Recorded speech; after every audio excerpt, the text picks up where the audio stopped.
All right. All right. Well, hello, everyone. Thank you so much. I love it. I love getting on here and seeing chat going to town and people here ready to go. I'm excited to talk pinball tonight. So, what the heck? This is the third week in a row that I've done a chatting stream. People have to be sick of me by now. People have to be sick of me by now talking about new games that are coming out. But man, what a crazy March it's been. Zach has been all over the place. So this is the Flipping Out stream. If you happen to be watching this after the fact, if you're watching this on YouTube, like, subscribe, all the things, leave a comment. But I really appreciate Zach and Nicole for letting me stream on this channel. But I also typically borrow games from Zach and Nicole, like that game right there, that Cactus Canyon. It has just been a crazy month, and trying to coordinate stuff with Zach to try to swap out games has kind of been nuts. He was at the Louisville show last week, and we just kind of made a decision of, hey, they announced another game. Let's do another chatting stream. So here we are. We're going to have a good time talking pinball. But yeah, you've got to be sick of me. So I invited new guests. We have new people again on tonight, which is awesome. But some of your guests needs rotated. Kirk Hobbs. Yeah. So we've got some great guests tonight. So we're going to dive in here on our three awesome guests. So some new faces here. You've probably heard their voices. Jason and Doc Monday. You've probably heard them on Pinball Party. We're going to go around, do our normal introductions. And then Mike is also here. And it's always great having Mike. So we're just going to go around the circle like we normally do. So Doc, go ahead and go first. Who are you? What do you do in pinball? And then what was the last game of pinball you played? Sure. My name is Doc Monday, and I run Nudge Magazine, which is a pinball magazine, a pinball lifestyle magazine. I founded it and I edit it, and we're working on issue 3 right now. So, yep. And the last game of pinball I played was Judge Dredd, and it was not as good as I wanted it to be. Yep. So here we go. NudgePinball.com. NudgePinball.com. This is your baby. This is that is it. Yeah. So we do all kinds of different stuff, from like stuff for tournament players to just kind of funny things. We had something, I don't know if y'all know Matt Benzik. He's kind of in the pinball scene, but he brought some pinball machines to like a NASCAR event in Detroit, or like in the Detroit area last year. And so we did an article on that, and just kind of wherever yep, you're looking at some pictures there that we're scrolling through. But nice. Yeah, I think the articles are really fun, and we get people from all over the place, from like New York to the West Coast, and yeah, it's pretty fun. This is an article about when we were on Dead Flip Stream, and then we hung out at Scott Denisi's house. Yeah, so. I saw this article. I actually read this article.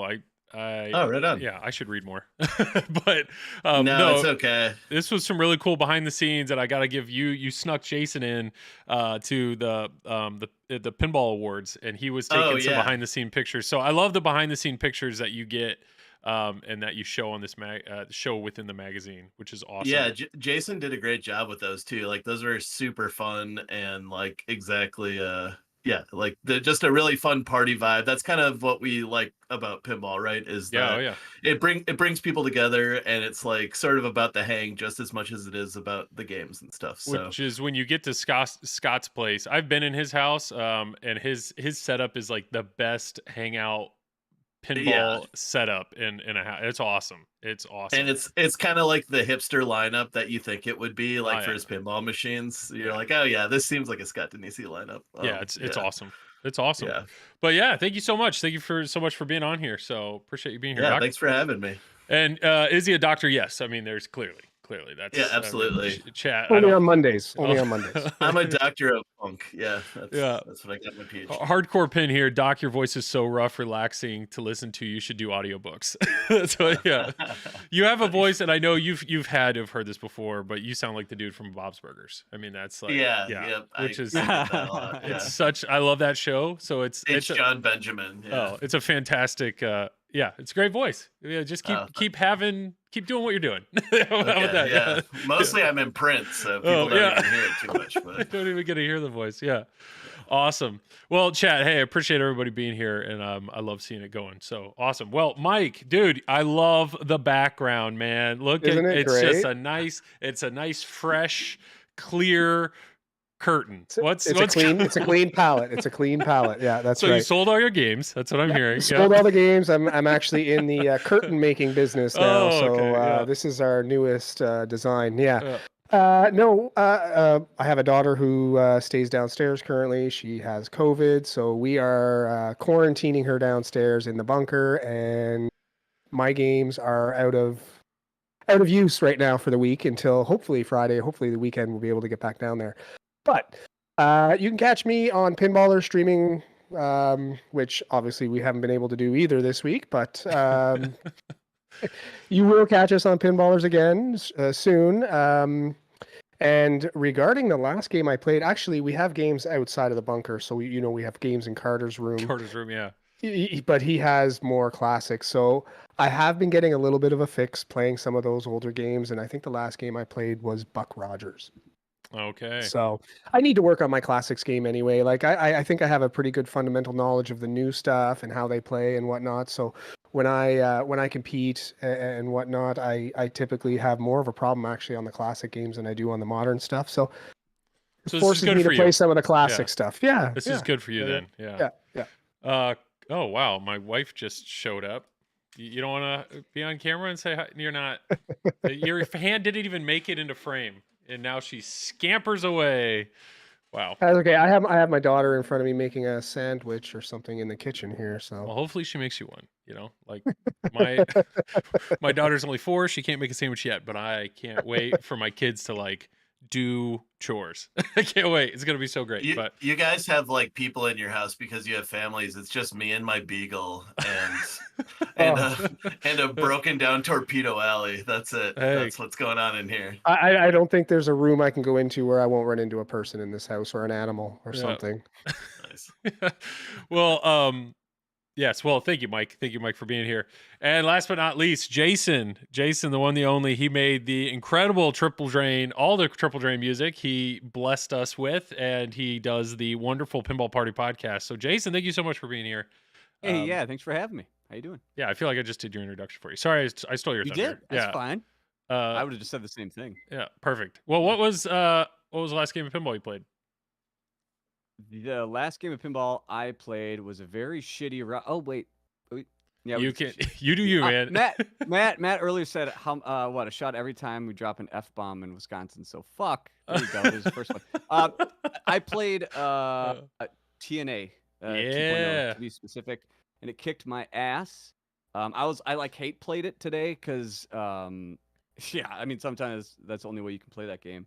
But I actually put in headphones because it's really loud, like Spooky Games, the coils are really loud in that game specifically, and it's in a room that's really echoey. So I'm like, all right, put in headphones because whatever, plug my ears and just hate play this. I'm gonna get to at least Reactor 5 and like Reactor 2, like 5 times in a row. It's like, all right, cool. That's I'm done with that. Yeah. Yeah, and I know you're in the process of trying to sell your TNA. I know you had one, and then you sold it, and then you got another one, and now you're selling it again. And I get it. I know how you do pinball. That's how you roll.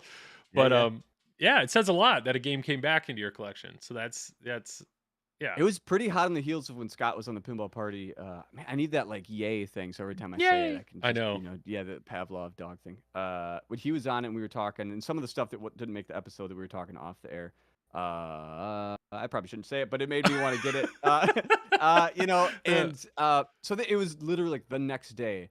I put Star Wars Premium up for trade. I think it was Star Wars Premium. And like 10 minutes, someone's like, "Hey, do you by chance want like a TNA 2.0?" I'm like, "Well, that's funny. I do." And like an hour later, it was just like one of those guys like me who just goes through games and he's like, "You want to trade? Sure, let's do it in an hour." Okay, and then like that's done. So yeah. Nice. Howard and Chad, let us know if that is it. Just they're saying, Jason, you're a little hard to hear. I can hear you fine, but if maybe turn your sounds good to me. Yeah, I can hear him. Yeah, but okay. What's up, Doc? Oh boy. I just want to answer. I saw there was a question in chat. Will Nudge auto renew annually, or do you have to order it each year? You do have to. We don't. I didn't want to auto renew on people because that felt weird to me. So like we didn't even know that we were gonna last 2 issues. We were like, okay, cool. So we can do this actually. So no, but we'll have an announcement about that soon. So awesome. Awesome. And yes, my name is Joel. I do this stream. I do this stream every Wednesday from 10 to midnight. So like I said, if you're watching this after the fact, please join in on the stream, join in on the conversation. It looks like we have like 70 people watching right now. So I love it. I love that people are here live wanting to hang out, enjoy this conversation. So it's awesome. But yeah, the last game of pinball I played, I actually hung out with people. It was so great. One of my local pinball guys invited us over, and there was 4 of us that played. And the last game we played with was Godzilla. And what's funny is all 4 of us own Godzilla, but yet 2 of them you can tell just kind of play it, like they don't know the game. And so it was really fun to be able to like actually teach, and they already liked the game, but then to actually teach them the game really opened their eyes to what was awesome about Godzilla. But I will say, before we played that, they do Derek has a TNA, and we did a 4-player co-op game, and once again just reiterates like how much I love TNA. And I currently don't have it. I have it on trade with a guy. I got one. You want to buy it? No, I own one. I just don't have it here. And it's I just miss that. Like I really miss playing that game, the simplicity of it. And I understand you. Is that the only game you have right now, Jason? Yeah, it's weird. I only have I turned myself up, by the way, if anyone else is wondering. I'm about clipping, so I don't want to go too much higher. Yeah. Okay. Yeah, and I only have one because there's like 2 games in the mail, if you will. Okay. So like it's like the calm before the storm. Yeah. Foo Fighters is in like 2 weeks. Tron is like next week. And then it's either a Walking Dead or a Metallica. And there's always it's always in the mix. Spider web of chaos. Yeah. You don't want to be doing this. You know what they say, Joel? Those that can't teach. Hey, I teach real well, okay? I am a solid teacher. Anybody that watches my streams knows I will teach you the rules. I'm not going to show you, but I will teach you the rules. So, but no, we had a great time on it. And they had a GNR. Like, it was new to him. He had only had it like 2-3 weeks. And that was another game. Like, he had no idea how to play it. He was just playing it and enjoying it. But like to actually go through and be like, no, these are the 7 band members. This is how you collect them. And then no idea about the patches. And maybe we can get into that more about JJP games. There's so much going on that like you really have to have a manual to understand how to play a JJP game. But it was really cool, like showing them, and I just destroyed his GC. It was awesome. It felt so good. But that's not a common thing for me, destroying somebody's GC. But all right, well, everybody that's here, I'm assuming people are here because they want to talk Pulp Fiction. So let's dive into Pulp Fiction first. And then being that we do have some new faces on tonight, I do want to kind of reiterate, there's been like we just keep getting more and more information about the other games that are out, so we can kind of cycle back through and talk about those. And then obviously, chat, if there's anything particular you guys want to talk about, let me know. Electric Bat Arcade's in here. Look at that. So I wonder if that's it's Kale, or his wife is, what's his wife's name? Rachel, yes. Best merch of any arcade, hands down. Yes. Glows in the dark. I know. I have their the 3/4 sleeve shirt, and I've like worn it out. Like I love that thing. So, all right. Have you checked out those graphic? Oh, Les, yes, you did send me those. The back alley creation, those are pretty cool. But all right, let's dive into, where do we want to start? Let's just start with this. Let's do our very high tech drawing in Microsoft Paint. Let's figure out how this game shoots. So right off the bat, I don't know. Do any of you first off, are any of you buying this game? Are you like head over heels on this game? Did it blow you away? Kale's buying Electric Bat. Okay. Yeah. Hey, can I ask something? Because I've seen conflicting reports. I wish Kale could come in here with the music and is it coming out in October? Because I've seen that they might have it actually at MGC at the end of the month. I think they have some that they're going to have to play, but I don't think actual manufacturing of this game happens till Q3. And that's a whole thing, because I am a big fan of that game right there, Cactus Canyon, and I'm actually on a list to get an SE Plus. And wait, you got a topper on that thing? Yeah, so that's the LE. That's the LE. Oh right, yeah. You want to get I want to get the SE Plus, but they still have to get through all the LEs. They're in late 300s, 400 range out of 1,250 LEs they have to make. We haven't even gotten any in Canada. I have like 3 friends who've ordered LEs and nothing. Yeah. There's nothing here yet. I think they heard that they're supposed to be in the next couple of weeks, maybe, but in Canada, we've gotten nothing. I think some of the SEs have come out, but none of the LEs or anything have come here yet. I just saw Lloyd is here. Lloyd, I've never seen you in chat before. Lloyd is like the guy on Pinside to teach you how to fix everything. Oh, that's right. Lloyd, thank you. Thank you for being you, and thank you for being in chat. I appreciate that. Hey, Doc needs your help on a torpedo. Yeah, a torpedo. Yes. So back to so CGC. Like I am so impressed with this game. This game is built so well. It looks awesome. It's an incredible game, and I think from a price standpoint, like it is so much bang for your buck. So much bang for your buck. But I just don't know, like where they're making them. They're making them so slow that it is actually like I'm nervous. Like, are they going to get to a point where they just say, never mind, we got through all the LEs, we're not going to make SE pluses. Like, just drop them. Because I don't know when they're going to fit this in. Like, when are Kid Christo? Yeah, dumped my Cactus Canyon LE and went to a Pulp Fiction. Like, I don't know. That's my one. Like, will they let you transfer your pre-order? No. So what Kid Christo did is he had ordered through what is it? One of the distributors, and he basically was just like, I want to just move, and he did. And so what some of the distributors are doing is anytime they get a Cactus Canyon LE that drops out, they bump up whoever an SE Plus is to an LE because they're the same price, which is pretty cool. It's pretty cool, but I don't know. I 100 planetary pinball. Yeah. So I 100% hope they make these. It is a weird thing to announce a game knowing that they're not going to be made for another 5-7 months before they even start. And Cactus Canyon, remember, Cactus Canyon was announced October of not last year, the year prior. It was announced, I think, before Halloween and Ultraman. Or it was like announced at right around the same time as Halloween and Ultraman. Well, that's kind of the way Spooky did the Halloween. Speaking of Halloween, didn't they do that too? Where I mean, you had to order your game months ahead of time before you would even get it. Well, yeah. Not to mention the P3 stuff with Weird Al and everything too. You were also on a wait list for it's a year now, isn't it, or something for a P3? We have another TPN member that is currently on like he's waiting for a Cactus Canyon LE. He's waiting for a P3. He's waiting for a Fathom, and he's waiting for. I saw that. There was a Scooby Doo. It was something else. Like it was just like holy everything crap. that wasn't a Stern. Yeah. He's just waiting. So obviously, I am so blown away with this game, the CGC game, that I am so rooting for them, and I just hope that this influx of money they just got and all these pre-orders, maybe they can hire more people or start another line or do something.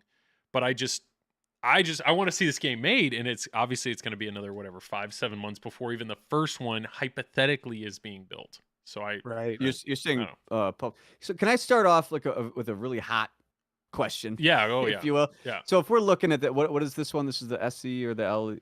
This is the LE because it has the mirror blades. Yeah, okay. Yeah. But without that, it's basically the SE playfields that we're looking at as well. This is so if it was an SE, take out the mirror blades, it's 8,000, right? Before tax and everything. 84 or 80 is 74. 74, I believe. Is it 74 or 84? I think it was 74.99. Are you talking Canadian numbers? No, US. Just giving US. If I was talking Canadian, that would be about 13,000 Canadian. Yeah, or something. Right. All right. Here. Well, I guess my point, give or take $500 as we scroll. Let's get there. There it is. So it's 8,000 compared to $9,500. So $1,500, and the difference is the topper, this grill, this LE grill, mirror blades, shaker motor, coin door, and an extended warranty, which I thought was a funny little double the warranty. And so the coin door is interesting too. It's like it's well, the coin door is on either, but if you need to get a dollar bill one, you can. Right. Yeah. Okay. Yeah. Who needs a warranty when we have Lloyd? That's what I'm saying. Yeah, right, exactly. Who needs a warranty, right? $8,000. Sure. Bond 60th is $20,000. Yeah. Right. Yeah. I mean, it's just like a weird thing. Less opto spinners in this one. I don't know. Yeah, but it comes with a shaker motor. True. And a spinning briefcase instead of a spinning hat. True. It's just for sure. I mean, I get it. I see what you're saying, and I Yeah, I hope understand. so. Yeah, the hot take there. You're saying literally double the money and some, and you Yeah. have a single level game. But sure, we can argue. I don't know from a code standpoint. I don't know. I haven't Ugh. played either of them, but it is a weird thing. If you just dropped 20 grand on a That's on why a I think they bond, announced it so soon. They either had to do it right now, when everything is going on, even if they're going to build it later in the year, or they had to wait, in my opinion, past this like chunk. So if you have like Bond 60th and all this other, and then you jam this in there for like similar to Scooby-Doo, where I think it's priced very, very competitively. It's Yeah. like, oh. Well, the Yeah, other part of yeah, that is it's tax return season. Do you guys get tax Yeah. returns in Canada? Is that a thing? Yes, it is tax time. Do you guys have money? It is, yes, tax time. Yeah. The end of April is when our tax returns are due, and typically get a refund. So, Okay. yeah, but I mean, with this here, I think they did it smartly by announcing it now. There's a lot of hype, right? There's a lot Yeah. of hype with all the new games and everything now. Yep. But they sort of came in last, so there's a lot of people who've already committed to They're Foo not- Fighters. They're not last. Right. Yeah. Sorry, Yeah. GTF. GTF's still coming, baby. Right. So, but I mean, if you look at Godfather, you look at Scooby-Doo, you look at Foo Fighters, all that stuff. People have seen those games. They've already purchased Yeah. or pre-ordered or whatnot. They're buying them. Even Godfathers, I mean, they've already bought. Some of them people are already getting them. So I like the idea.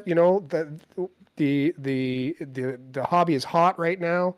Show the game and say, you put your 1,000 down now. But in October, when the game is ready, when you have more money again after you bought your Godfather, after you bought your Foo Fighters, then you can buy this one. Whereas, Yeah. maybe people would be like, you know what, I'm going to pass right now because I already just bought a Godfather. But if they know, well, it's not going to be for another 7 months, maybe Yep. they'll, Get in, throw get their your down payment down. Yeah. get your deposit in. Yeah. That's not. Yeah, that's actually a good. Yeah, they don't want to miss out, but it is a weird. I mean, it is a.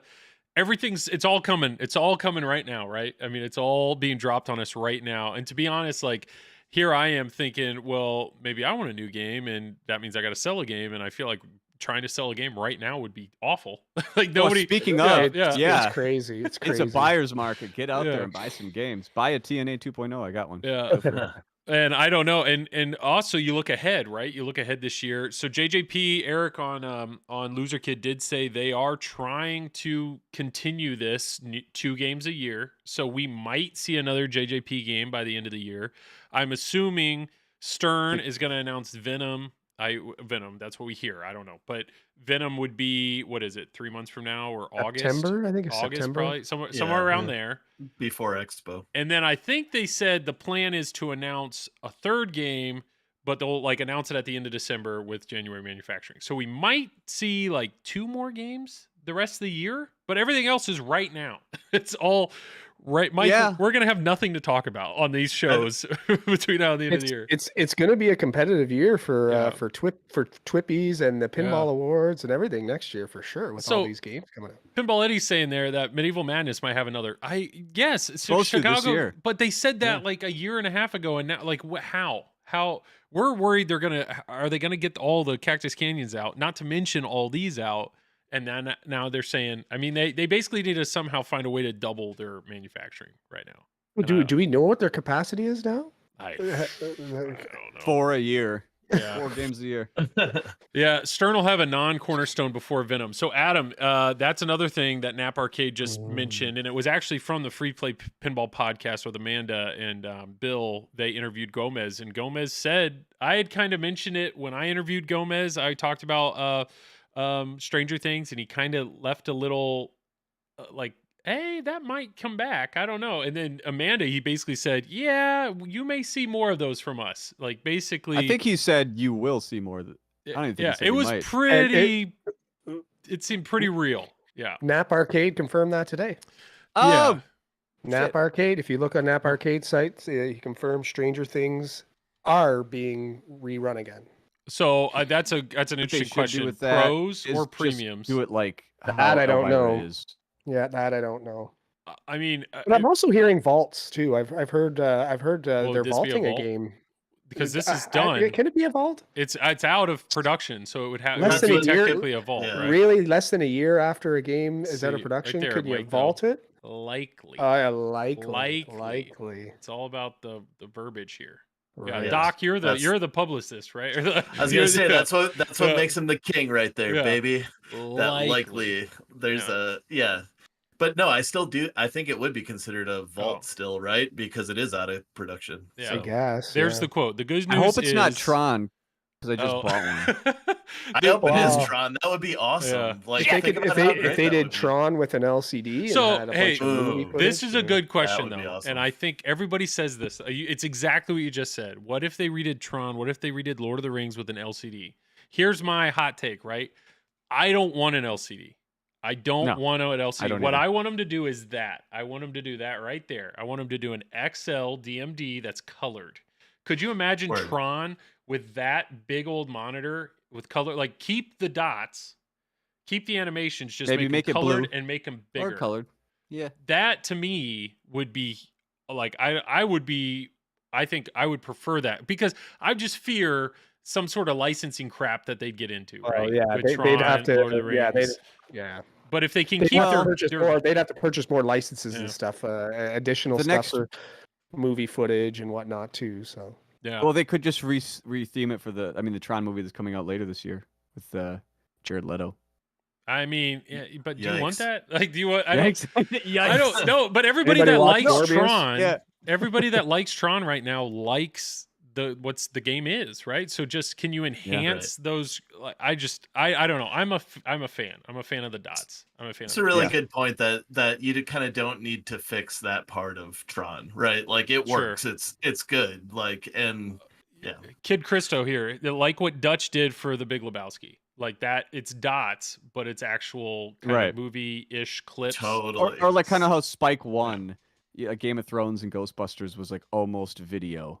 yeah. But it was Yeah. just such good dots. Well, there's stuff like that in Tron too, I believe, like little video hits from the movie sort of as well. I just don't know how it would translate on a bigger screen. It might blur it out a little bit because of the dots being a little bigger Well, or whatnot. But They'd probably have to add to it, right? But hey, yeah, because like the Monster Bash ones, they added dots, extended but it. they added it was like more definition to it as well, right? It wasn't Sure. just well, let me show you. changing the size, but they actually- also added more. There's a great picture of it right here. So like, there's the original, and they Exactly. so it's yeah, the same Oh. basic graphic. They just made it way better. Like that's. Could you imagine though with Lord of the Rings or Tron Oh, animations? yeah. Like make them that Yeah. much better, but keep it a dot. Like all of these. You know Like, what how they great do? would that be?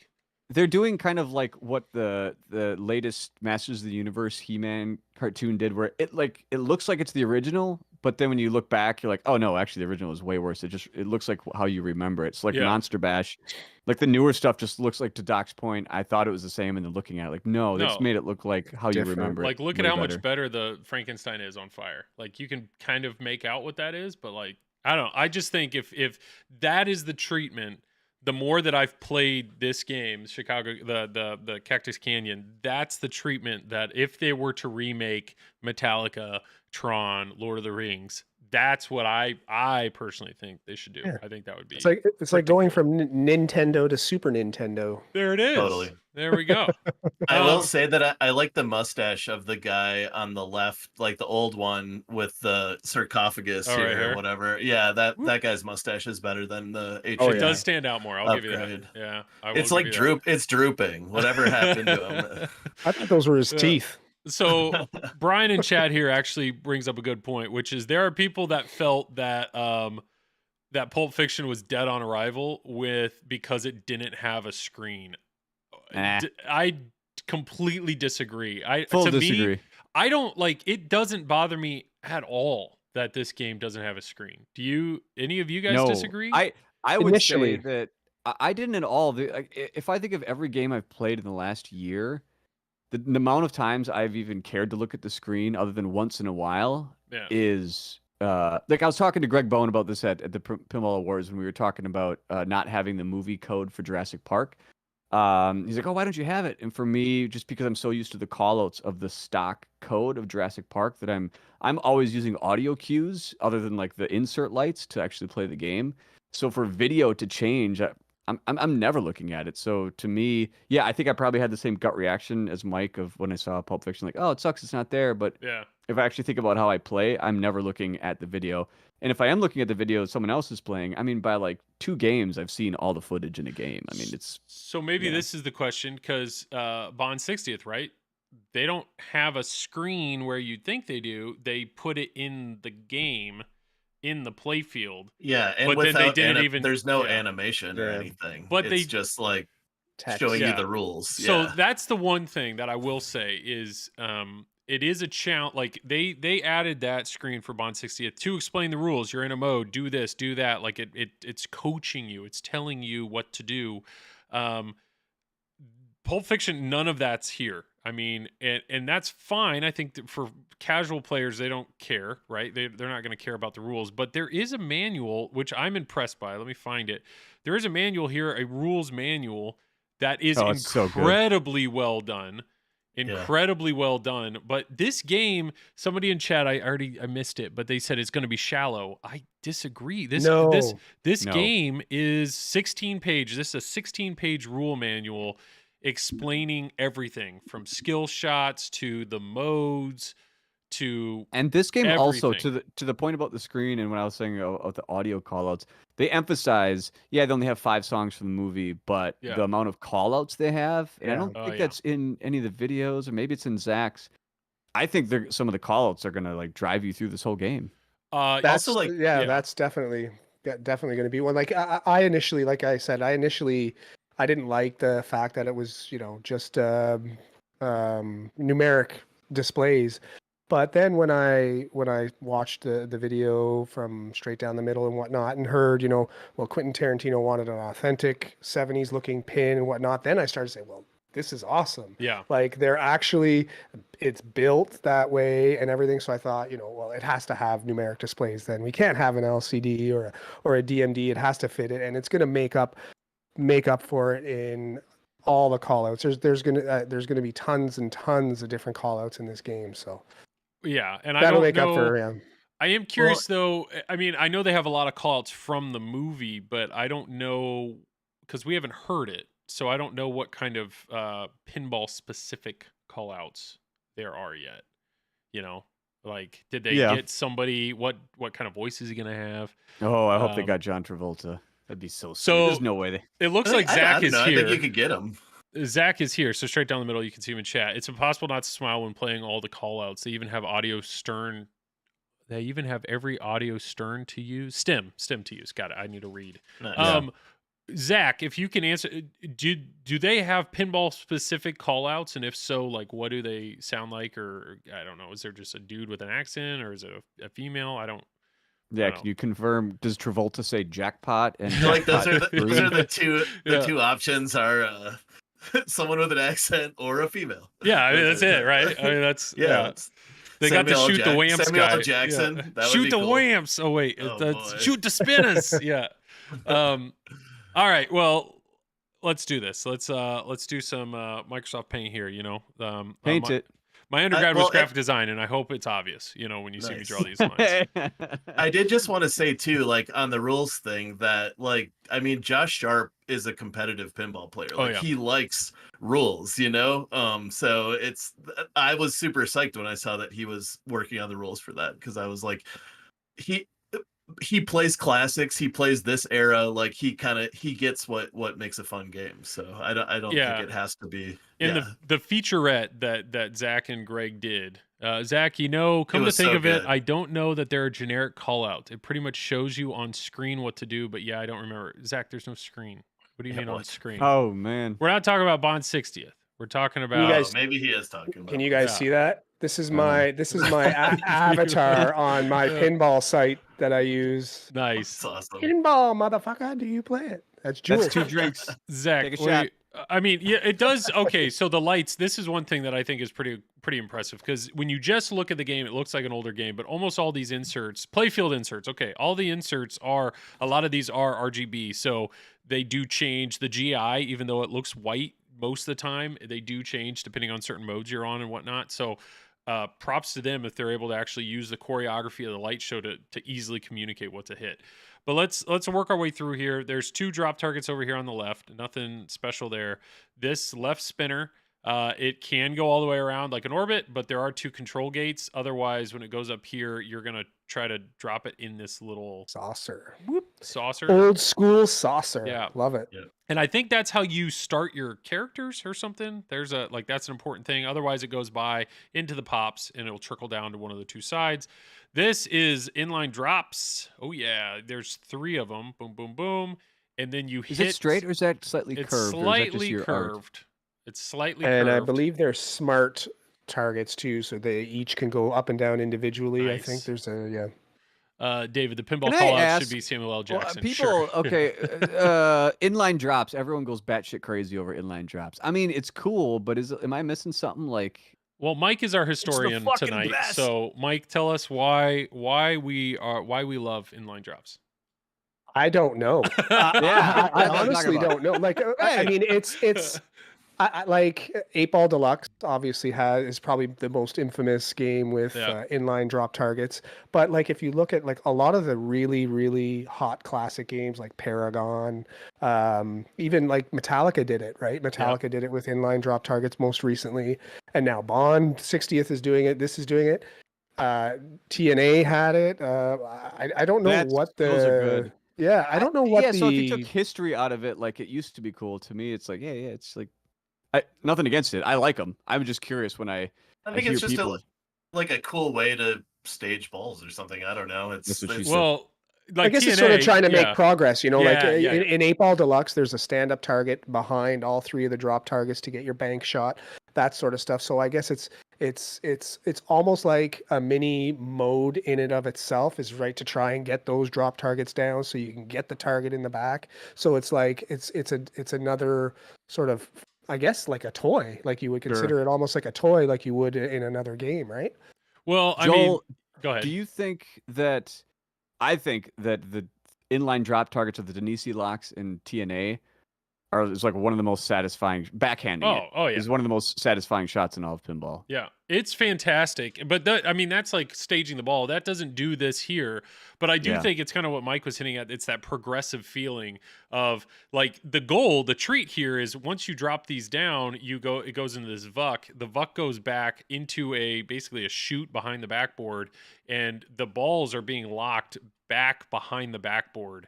And then once you start the multi-ball, they actually dribble out here on this kind of, it's not a ramp because you're not going up it, but it'll Can't come go down. up It's it, a but chute basically. And then this suitcase spins around. But so it's a cool thing, but you see that vuck and you're thinking, how do I get into that? And what do you have? You have 3, drop targets in a row that you're gonna have to fight your way through. Just like on Metallica, right? You gotta drop those targets and then you can bash the cross. Compared to if they weren't there and it was just, we'll bash the cross 4 times and then something happens, it would feel, I don't know. So I think it's just got to be some sort of kinetic satisfaction, that term that everybody hates to use And in they're pinball. usually big rewards behind them too, right? Like in right. in TNA, it's ball locks. In 8 Ball Deluxe, it's multipliers, which really Right. multiply your score hugely. So it's a risk reward because typically those drop targets are put in spots where your ball is either coming straight back down towards the middle and you have to deal with it, or it's out of control. Well, So there's always these types of this satisfaction with these shots if you can make them and then obviously get the little goal behind them. But it also just slows the game down, I think, a little bit in a way that like this game has no wire form returns on it or Oh, yeah. anything, like it's gonna be chaos, which is awesome. It's he said that in the future, the featurette that Josh Sharp, competitive pinball player, he's always number 2 is what apparently that's the joke. He's always second. He's always second place, but he's really good. And he said he's only he's had this game for years in the making, and he's gotten to the final wizard mode twice. So it is a brutal Wow. game. There's no way around that. So yeah, you have your drops right there. I don't think this is really a shot. Oh no, you do want to hit it because that target, there's a little target right there. If anybody's played Taxi, which is a Mark Ritchie game, somebody in chat already mentioned it. Taxi, you're trying to gather all the passengers, and if you drain, Speaking of, can I go ahead. can I call out a figure it out, please, out Go of for it. nowhere? I sent this to. Okay, thank you. I sent this to Doc via text like 2 hours ago. So I have my TNA listed on Facebook, right? Okay. And in the background of one of the pictures is a Hobbit playfield just sitting next to, because as you do, you have a playfield in your game room, right, or whatever. Some rando reaches out to me and says, "Hey, I see you have a playfield in the back of one of your pictures. Do you happen to have some Taxi plastics?" What the fuck? What are you talking about? He didn't just wait. It was weirder than that because It was weirder, but I'm just trying. He's it like, was "Do you have any Taxi, Demolition Man, or Whitewater?" Space shuttle. Yeah, Space space shuttle. shuttle. Space shuttle. Based on a Hobbit Somehow- playfield. Dude, Right. figure it out. Somehow, he sees a Hobbit playfield, connects the dots to, this guy, this jabroni, obviously has just an extra set of Taxi plastics. So I said, no, sorry, just like Sorry. a cold, like whatever. And he says, copy, talk to you later. That's all he's. Get fucked, dude. What? Yeah, man. Anyway, sorry. But that just reminded me of that. Ozok, Okay, yes, well- price has been set on this. It's $8,000 for the standard and $9,500 for the limited. Sorry, Doc, go ahead.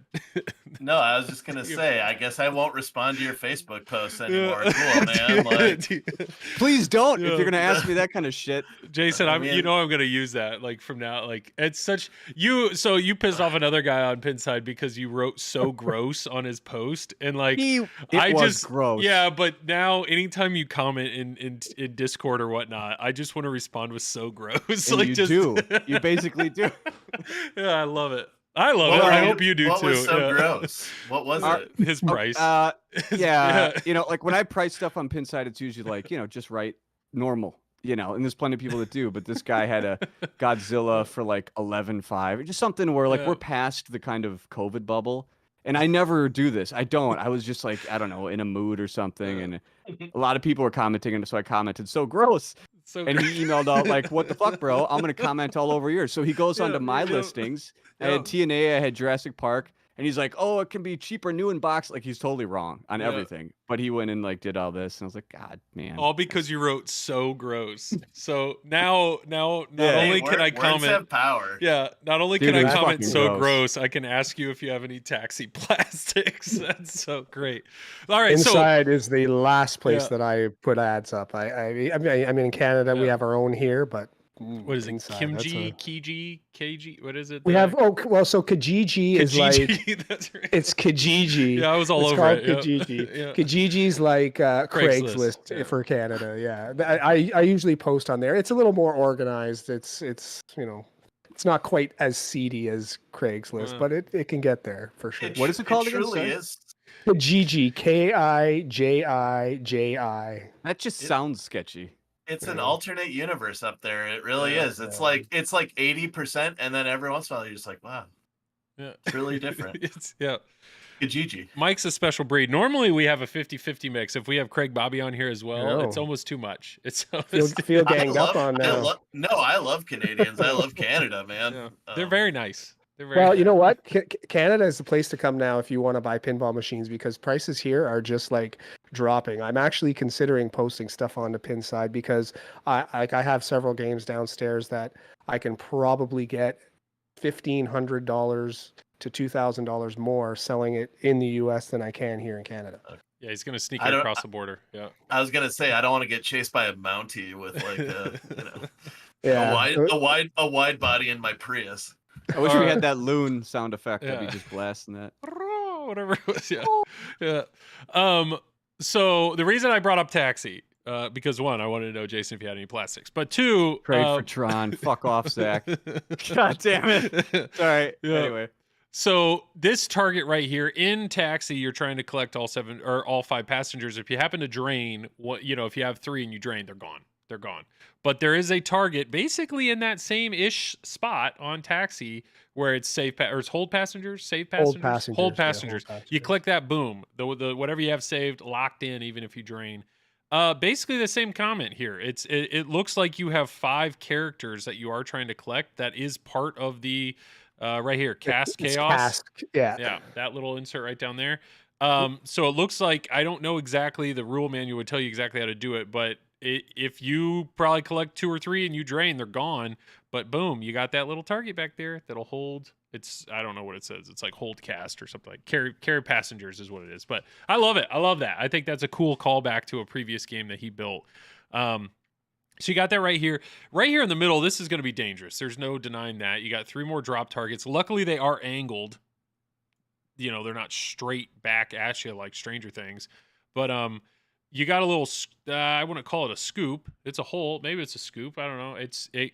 The ball goes in the hole, and then there's a subway. I'll see where you're going with that. That's a callback to one of his games too. Do you know what game that is? I do not. No, you don't. What is Indiana Jones. Indiana Jones. Oh, that yeah. Yeah, okay. except it's the reverse. The drop targets are facing sort of the other way, but that's where you lock your balls. There's a scoop behind 3 drop targets. That's right right. in the middle of Indiana Jones. Nice. And you can like skip past it sometimes, right? Like you can get it in there without getting all the drops down, and it has some funny call out. Yeah. So that ball, it'll gobble that up, and then it carries it into a subway, and then it actually spits out over here in this scoop, and boom, straight towards your right flipper, which is pretty neat. I mean, this is for a single level play field. We actually have vertical action with the VUC going behind the back box. We got things going underneath. I mean, there's more here than you realize, that's for sure. What's up with the potato camera quality of this playfield? How do you get these effects these days? So this is something that bothers me, actually. My undergrad is graphic design. My master's is in technical printing, believe it or not. And they're going for a halftone look here, which is everything is screened with dots. The problem is they use the same angle for every color, and that is not right, and that bothers me, but I'm going to look past it. But I mean, it's a look that they're going for. And wait, what bothers you about that? Sorry. So like if you were actually printing these colors and they were going to mesh in any way, you would want them at different angles where the dots would overlap. You can't have them at the same angle, and all of the halftones, like this blending, this light blue that blends down to a dark blue, they're doing that with smaller dots.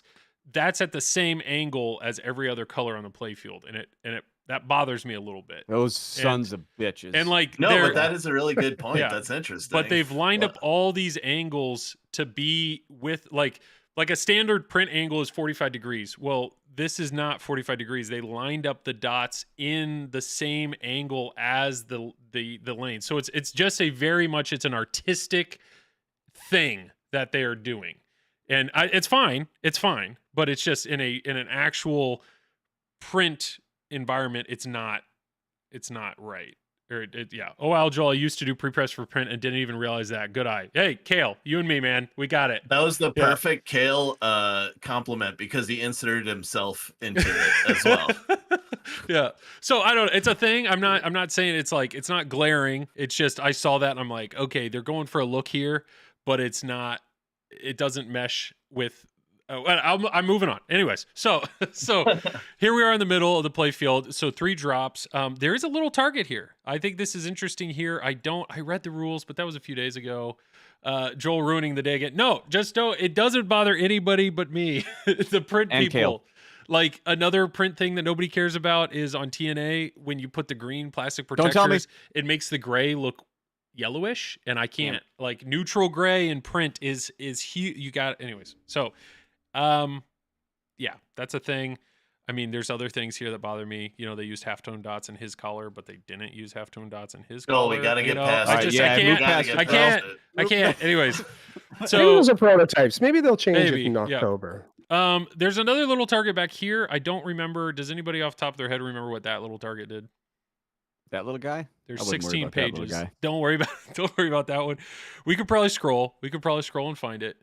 Do you think it's going to be a fast-playing machine? 100%. Yes. Did we go past the ball lock? I was texting like a unprofessional piece of shit. Did we? The ball lock in the middle?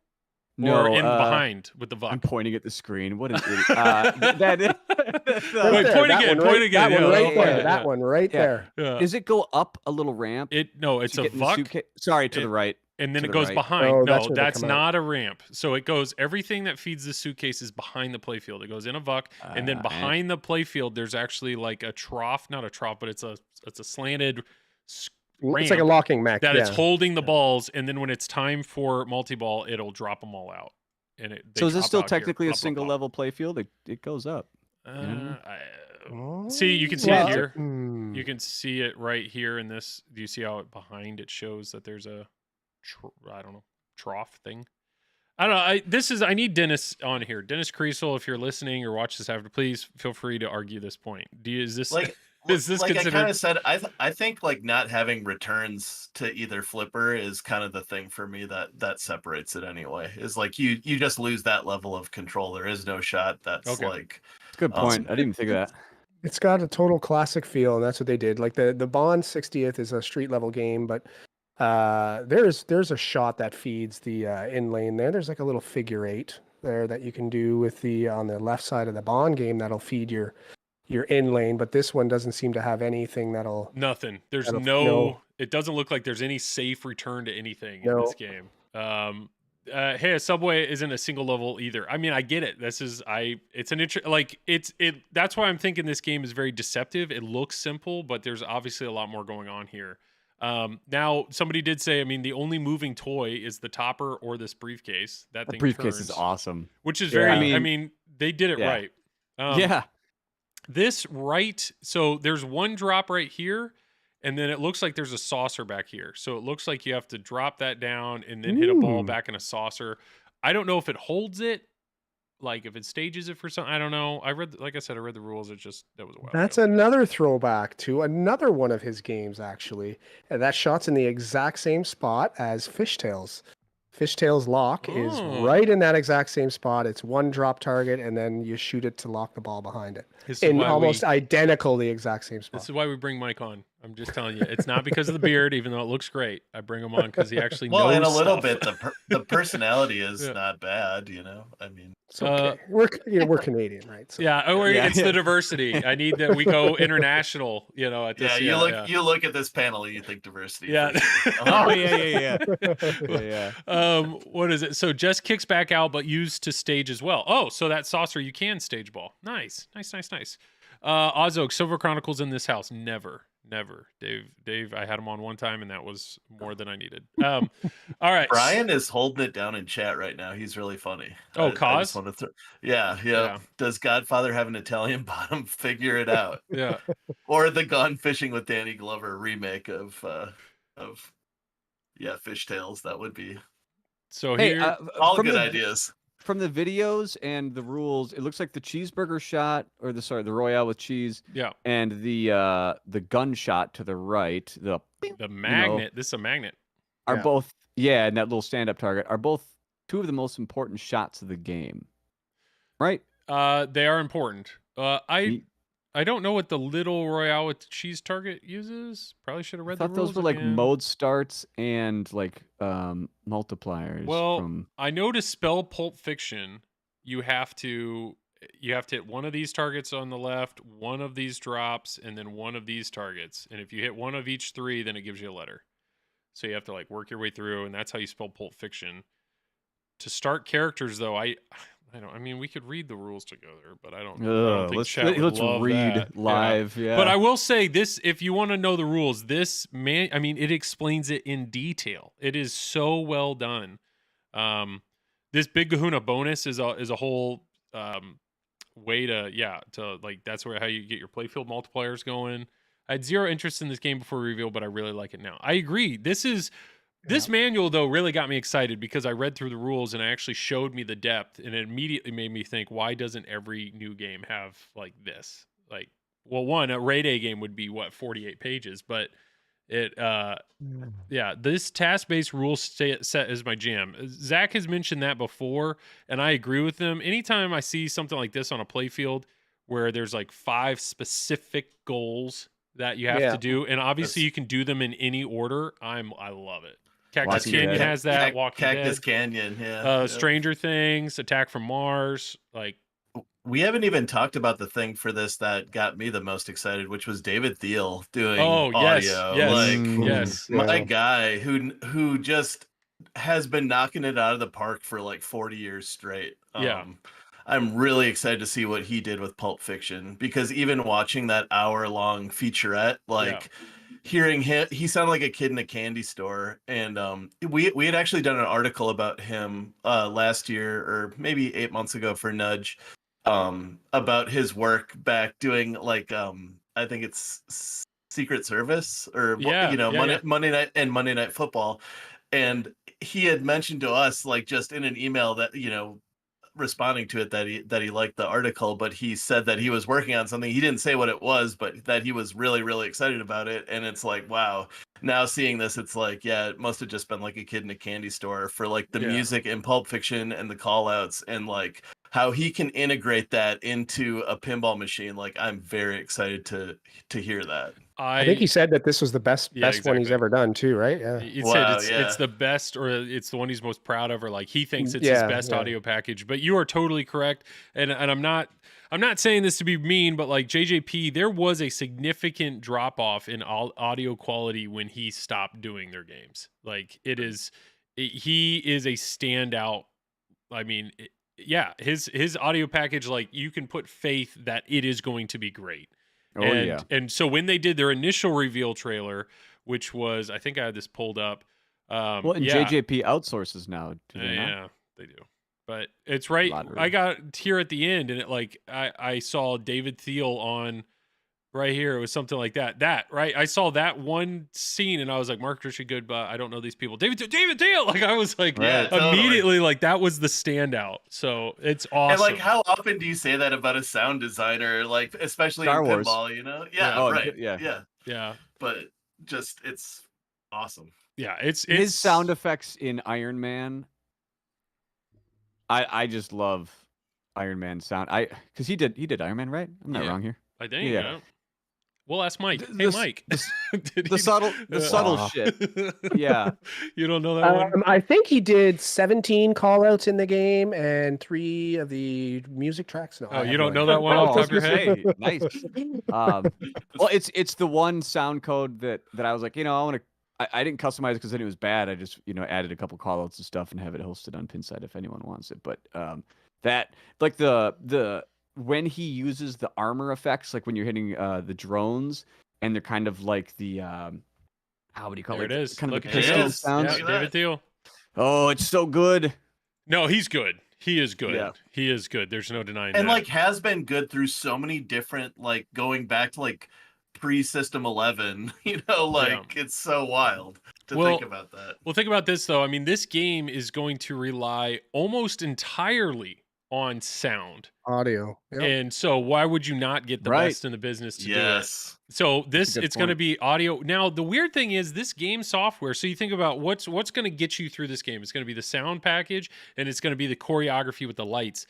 This software game designer, he's like the main dude at this company, and he just happens to program as well. So there is a little bit of like, I hope it's reliable code. I hope it's consistent, but the guy used to code, I forget, he said whatever the last game he coded was like 30 years ago. Perfect. George Petro, but well, I mean, Mark Ritchie last designed a game in like 1996, so it's been like 27 years since he's designed a game too. So. All these guys just like turned their computers on the first time, like blew in the floppy drive, and like we're like, all right, here we go, cracking their knuckles. Let's do it. Just look, it's a Weezer video, Windows 95. I mean, got the Winamp, and this is open a real player. Maybe sounds this like will a be fax good machine when you turn your internet on.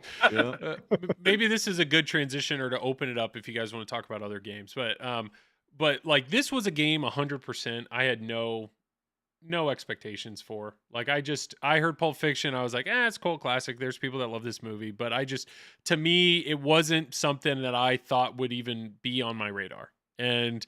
And to see the art package, and it's fantastic, and to see what they did with the layout and the rules and everything, totally surprised me. Like, totally surprised me with now. This is actually a pretty awesome game, and I can't wait to play it, which is a very similar reaction that I had to Godfather. Can we talk about the sexy aesthetic details of the coin door? Yeah. Oh yeah, the coin door and the fact that they added an LED ring to the start button. Like, thank God. That's Oh wait, yeah. that's the start button. I didn't That's the even start notice button. That LED ring right there, which is the same spot on the classic coin doors. They're just like it just blends in, you know. Totally. Because they're metal. They're metal. They're the same color, right? Yeah. So Zach also said that guy coded at Bally Williams, so I guess that's pretty good. there it is.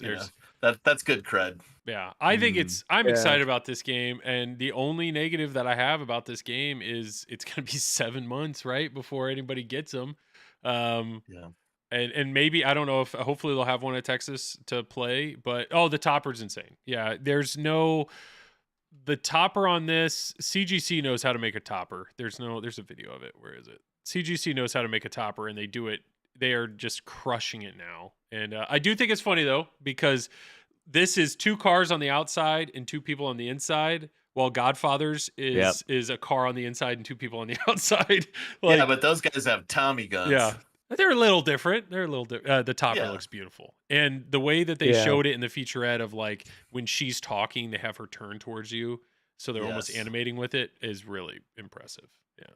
Really I feel like the game has been sort of like a slow uptick. I feel like initial reactions from a lot of people were not negative, but questioning things, right? Like, why is there no LCD? Why is there no DMD?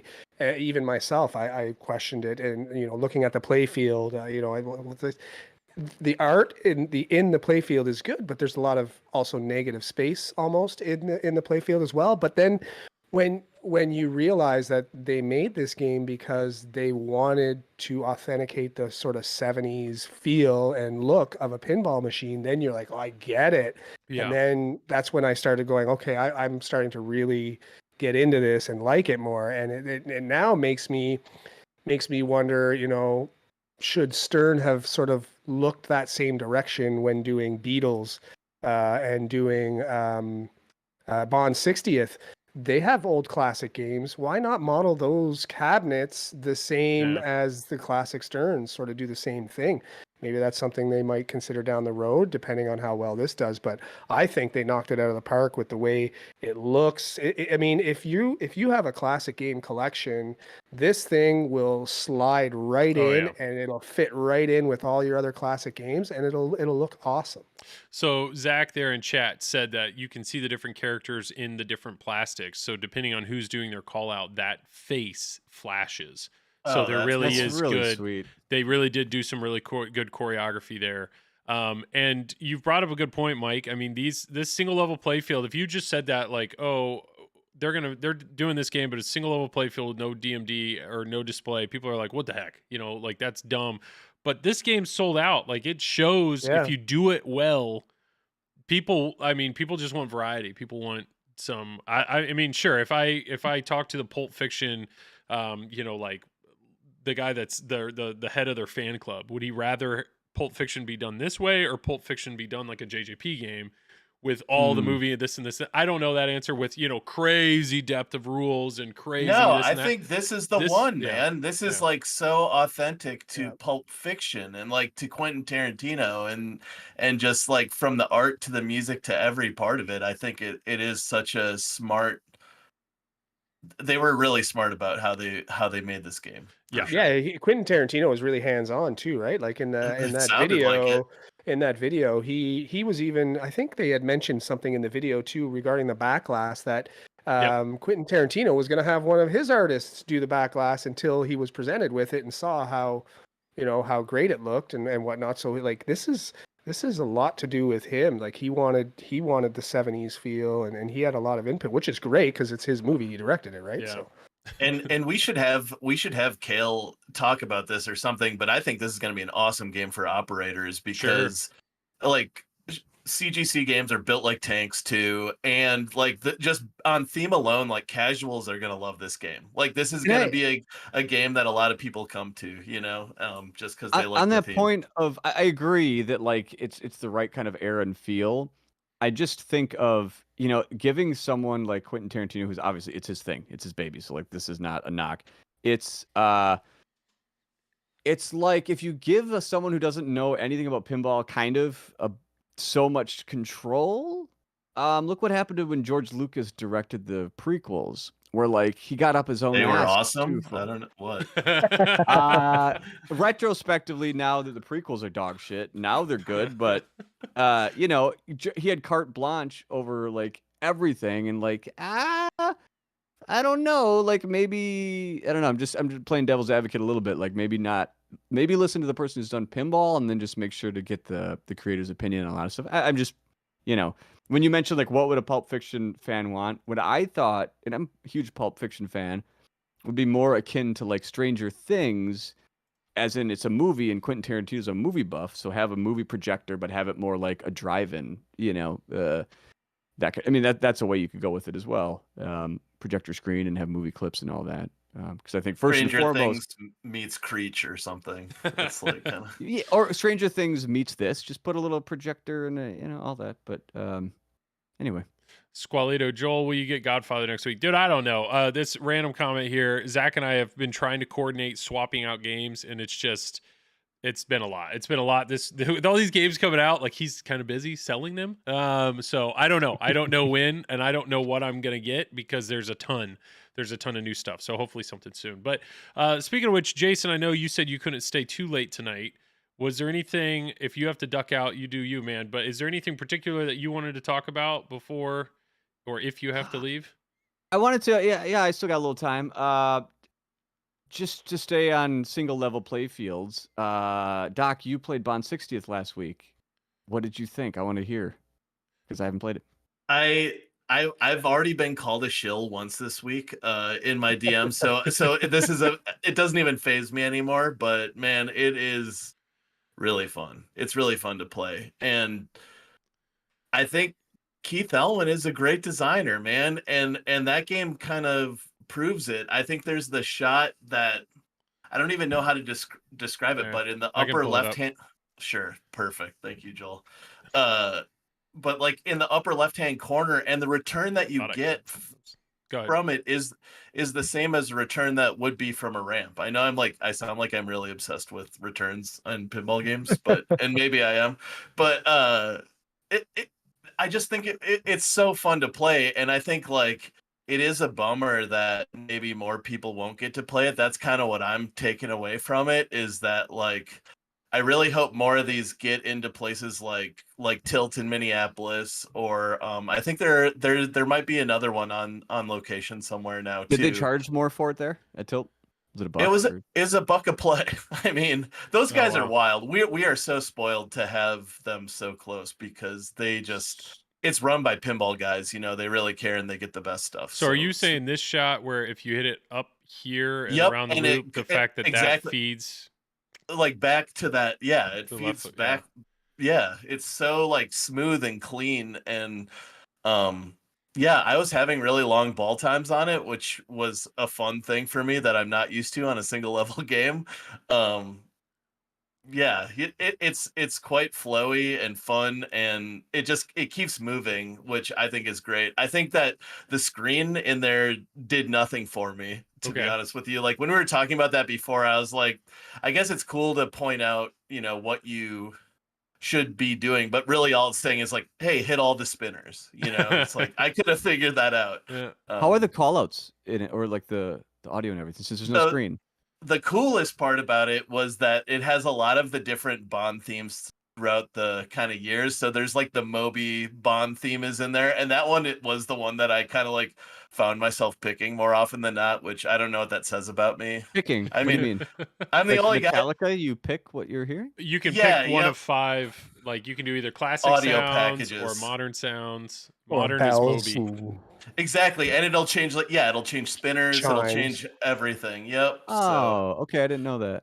Yeah, which is a very cool feature. But yeah, as far as the screen though, I was not very.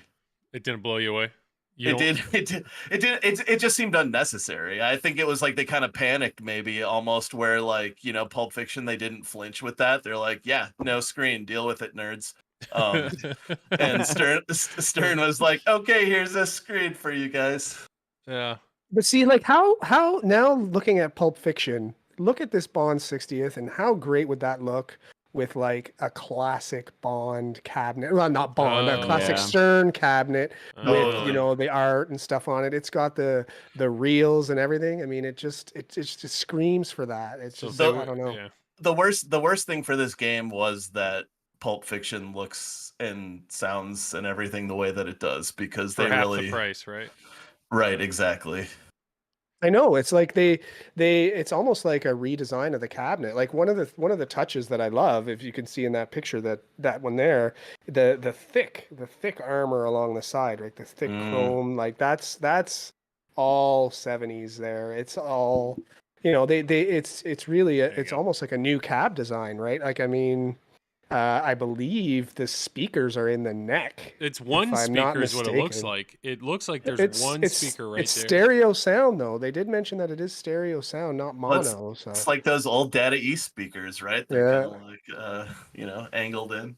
yeah. But I mean, it's a totally new cab design. Where really the Bond 60th isn't a new cab design. I think they just put the legs up higher on the So- cabinet. Like you can see where the legs are screwed in on the cabinet, making it shorter. The Right. cabinet itself is the exact same. It's just the legs are bolted in Wait, higher you think the into legs are in a cabinet. differed spot?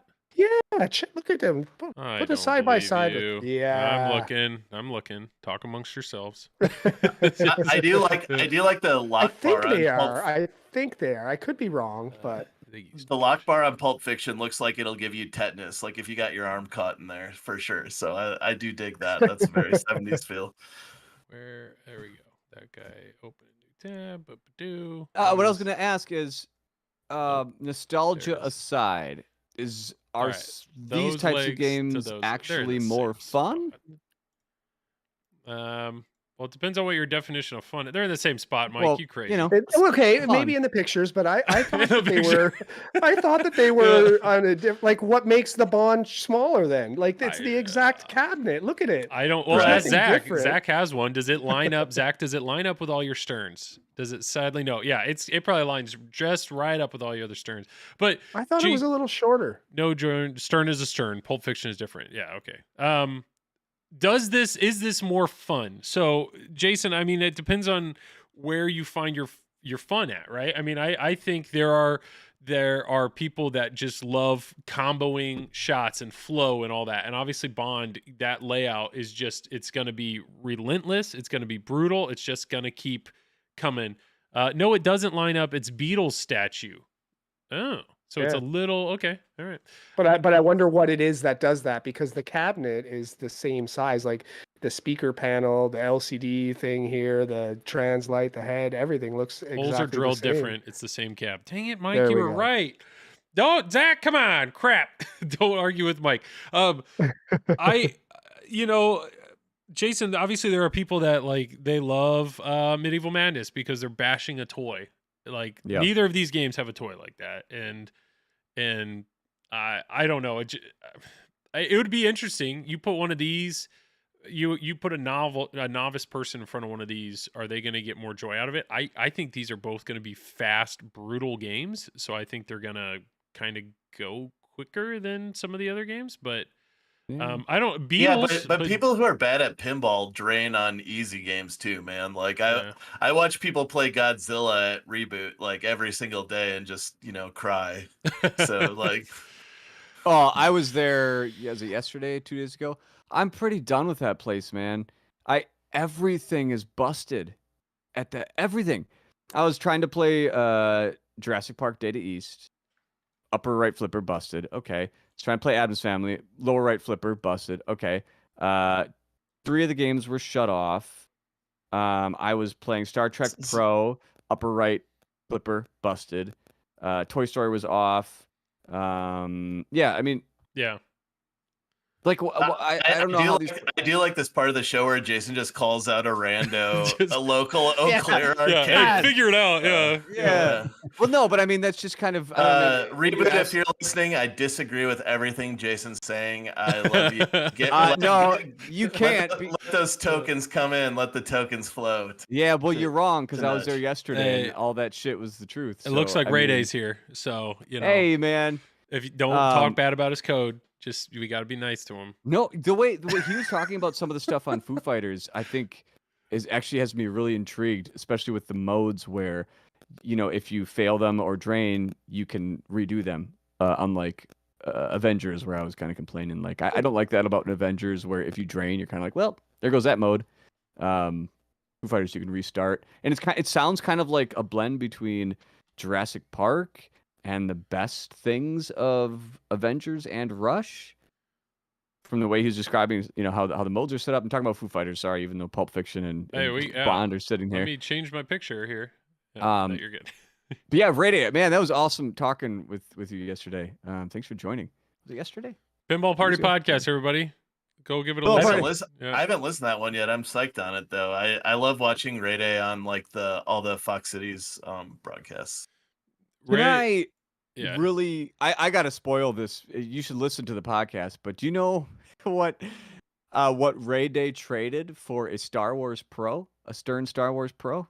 Guess what game he traded for a Stern Star Wars Simpsons. Oh, it's much worse. Is it recent?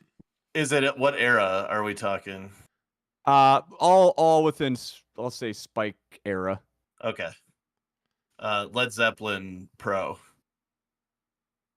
He traded a Stranger Things Premium for a Star Wars Pro. Oops. Wow. Oopsies. When did that happen though? When did that happen? Depending on when it happened, it's less of an oops.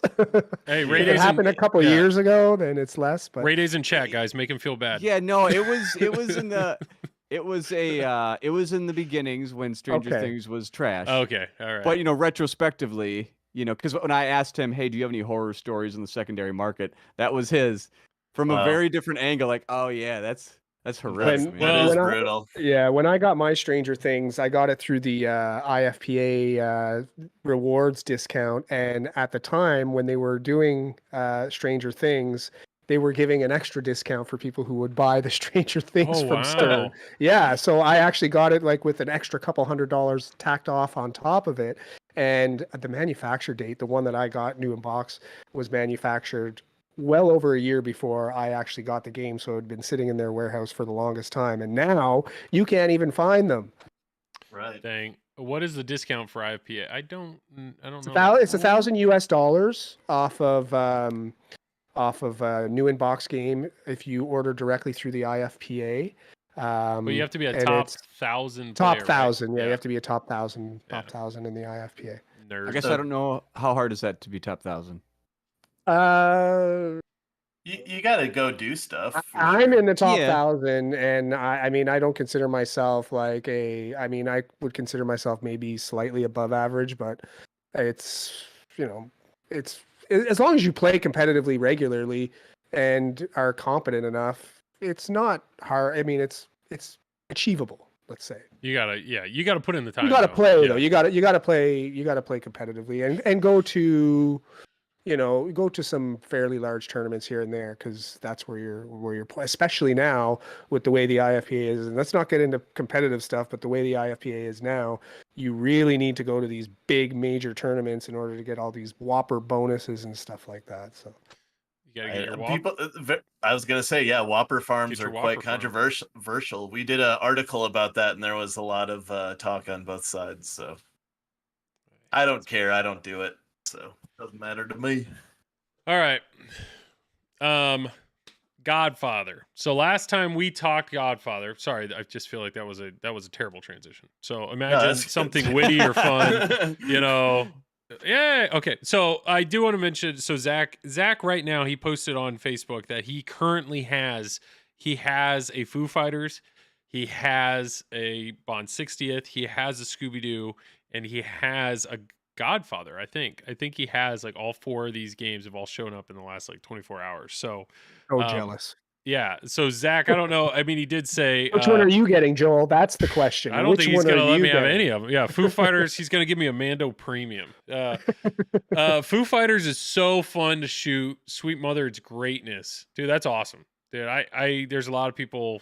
Yeah, there's a lot of people looking forward to that. Wait. So I will say I watched Carl D'Angelo's stream. I.e. Pinball. Shout out to Carl. I love Carl. He streamed Godfather the day after it was revealed. Ace Gogi apparently out in California had one.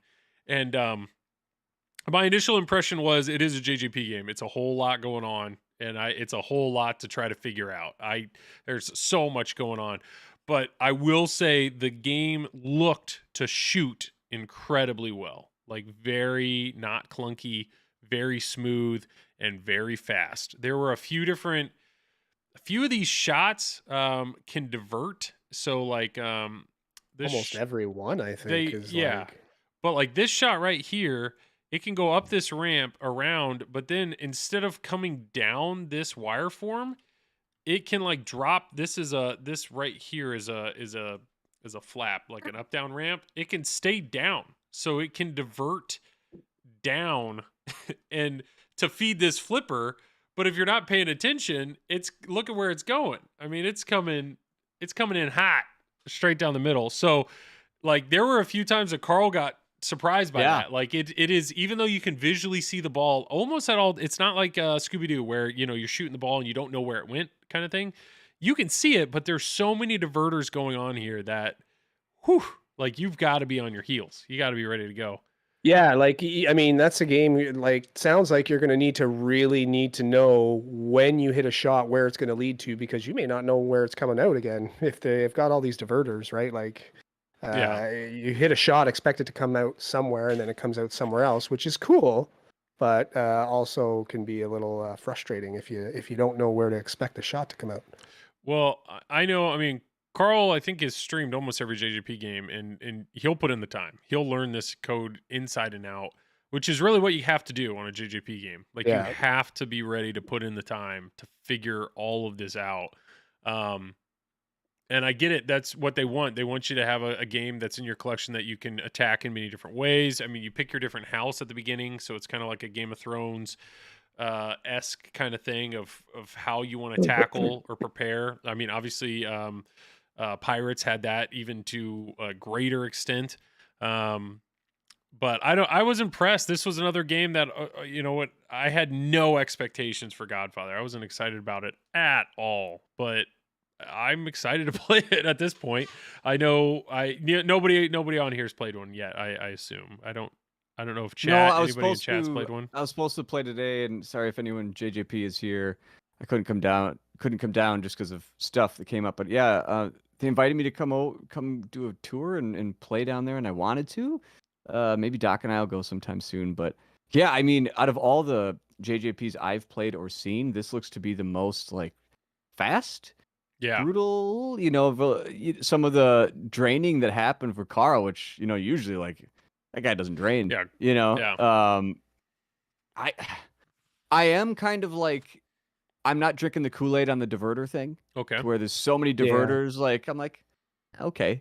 That's cool. I mean, some diverters are cool for me, like in Lord of the Rings, the Ent diverter, or for the Orthonk shot. I really like that diverter. I like subtle diverters. And I'm not to say I haven't played this, so who knows, but if someone said there's 29 ramps, I'm like, shit. Okay. But we'll see. I haven't played it, so I have no idea. Yeah. 29 shots could be great. It's funny to look at this right after Pulp Fiction, right? Because they are sort of the polar opposites of each other in terms of gameplay and rule sets and all that. And one thing I do love is the flow chart that I know exactly. Yeah, with like JJP games. For me, I'm not someone who probably is necessarily Jersey Jack's audience, because I think they really, really like home players, right? Like I think these games are built for people who play at home and can play every night and play for 4 hours and get way deep into the game and really appreciate every nuance of it. And I think just for me, the deepest I can get is a game like Godzilla, because I'm mostly going out on location these days, or maybe over to someone's house for a couple hours, but it's a different sort of pinball style. So the stuff that I usually like about Jersey Jack games is just, I think aesthetically they're really cool. Yeah, exactly. This is perfect. So good. I really like those. Jason, we talked about this on Pinball Party, but I said like this is like just every company, please do this. I'm not like mentioning names, but like Stern, like Stern, please yeah, Stern do this. do this. I mean, like, he's here in chat. You just have to call him out on it, you know? yeah. Ray. Well, No. I'm sure it's not up him, to no, Ray yeah. Day, like Yeah. if they do that or not. But it is just so helpful to see that, because even as like a dum dum like me, like I'm talking about not playing a lot of JJP games, like this really spells it out, and it seems like they're trying something different, which is cool. Like it's so deep, and yeah. Ray's saying there's a rule PDF for every game on the For website. every game on the website. All right. There is. Making the foo one now. Okay, right. Thank you for doing that. Doc, you mentioned how you're more of a location player, and I get it. Like of this game, like JJPs are just meant for home. I want to know. I want to live in a world. Hopefully, this happens where JJP gets like just Star Wars or Harry Potter, or let's say Lord, and releases it. It doesn't matter if the code's shit. I mean, if they pack it how they packed Godfather or Wizard of Oz, anything. Can you imagine what would happen if JJP is like, oh yeah, hey, we got a Star Wars license and we took the time we did on that. Nothing against the Stern Star Wars, but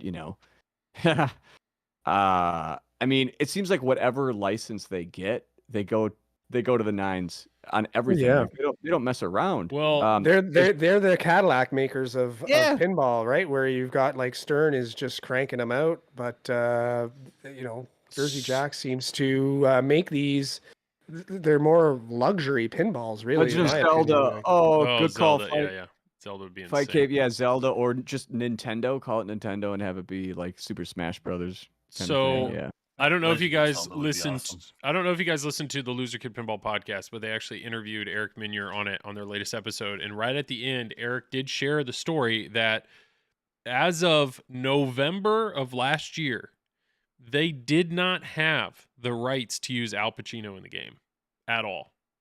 So none of look at this entire art package. He's right there. He's right there. Like he's like right in the center of the. He was not in the game. None of the video clips, none of the anything. Apparently, the Godfather license. Apparently, Al Pacino has never approved his likeness to be used in any Godfather merch or like any Godfather property. Wow. It's never happened. And they pushed and pushed and pushed and pushed and pushed and finally got to the point where they had a contact directly with Al Pacino. And Eric, I don't know if they had a phone call or it was a letter, but Eric Minier, game designer, Jack Guarneri, owner, and somebody else all wrote letters to Al Pacino, like saying, this is what we're doing. This is how I would use your likeness. Gave them examples, did all this, blah, blah, blah, back and forth. And he approved it. And apparently Paramount Pictures is like, what just happened? This has never happened, ever happened. And so Christopher Franchi redrew all of these art packages November of last year to get him on the side of the cabinet. Wow. To get him on the... Speaking of, he did a fantastic job. Oh, beautiful. Yeah. But like they redid here, put him right here. So like, which I can't believe that they put Al Pacino on the standard edition. I would have, because for me, that's the one I want. And I mean, I get it. It's Godfather. Yeah. Or Marlon Brando. But, Marlon Brando's like kind of a dick, right? I mean, from what you hear. Now, now, you mean like in real life or in the movie? I heard in real life. I guess both. Oh, yeah.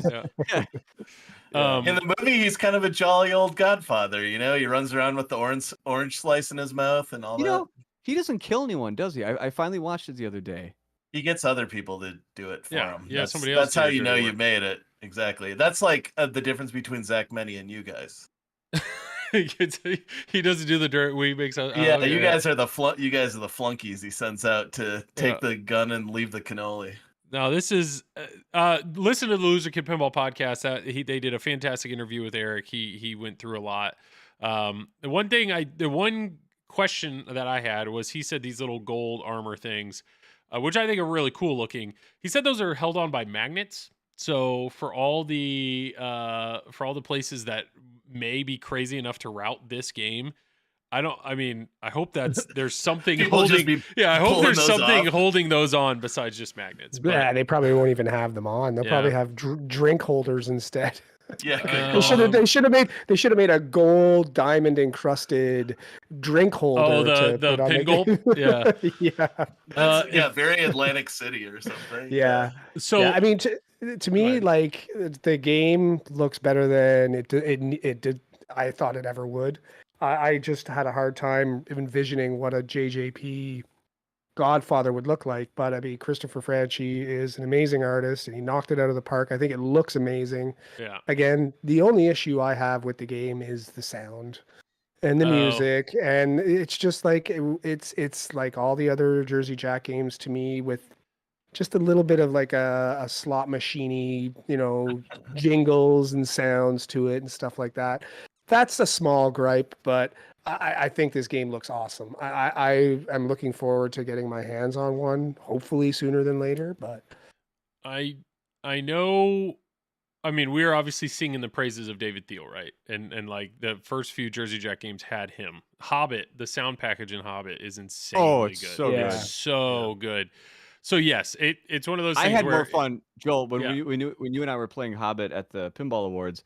I had more fun when you were playing, because I could just listen and watch, because I love the movies and all that. Well, I don't love the Hobbit movies. I love the Tolkien, universe. Sure. But yeah, like because playing it, it's a long game. But yeah, so It uh, it is the audio package in that game. That was one of the first games I owned where I would wear headphones just because I wanted to just be immersed in it, and it was it was so good. So it is unfortunate. That was my biggest complaint with Toy Story. Biggest complaint with Toy Story was the audio package, but I have not played this. I have not touched it in real life. I will say, Carl, though, he did do the stream, and he said that like the sound did not, and he was yeah, he even was wearing adamant about it. headphones, and he was like, the sound, no, like it wasn't bad. And same thing with the light show. Like I think some of these featurettes are showing a lot of rainbow just to show all the lights in the game. But he's like the lights didn't bother him. I mean, it was enough. Carl streamed it and placed an order for the game. So Word. Carl is buying one where he was like, this game is, there wasn't anything glaring, and there's clearly enough depth there for a high level player to want to have it in his house and dive in. Do you think Yeah. they could do what they did for Bond 60th, where they have different art or sound packages? I think if depending on how deep the rules are and how much they rely on like 5 different colors of all these inserts, of like make a mode where you're just gonna get like golds and reds. Like Lord of the Rings, where when I have the game, if I get it and someone had LED'd the shit out of it, take all that out, put the incandescence back in, because that game just looks good gold. And this game to me looks good, just gold and incandescent. Maybe they could do an option where you just turn on like retro lighting or something. And Oh, it's you're just just saying golds, like yellows, and reds. just limit everything to a very Yeah. Yeah. because I Or was even clear having with like oh like that plus like piano key white or something. Like really, Right. like just but that classic kind of color scheme for sure. um Because they have, I mean, every light known to man, so just let them restrict it. Let us Right. have the option. That's a good. I had not thought about that. I had not thought about having a dumbed down light show because, like I said just the other night, I played GNR again, and that game is beautiful. It's a beautiful game, but some of those modes, some of those song modes you get in. I mean, Mike knows he had a one.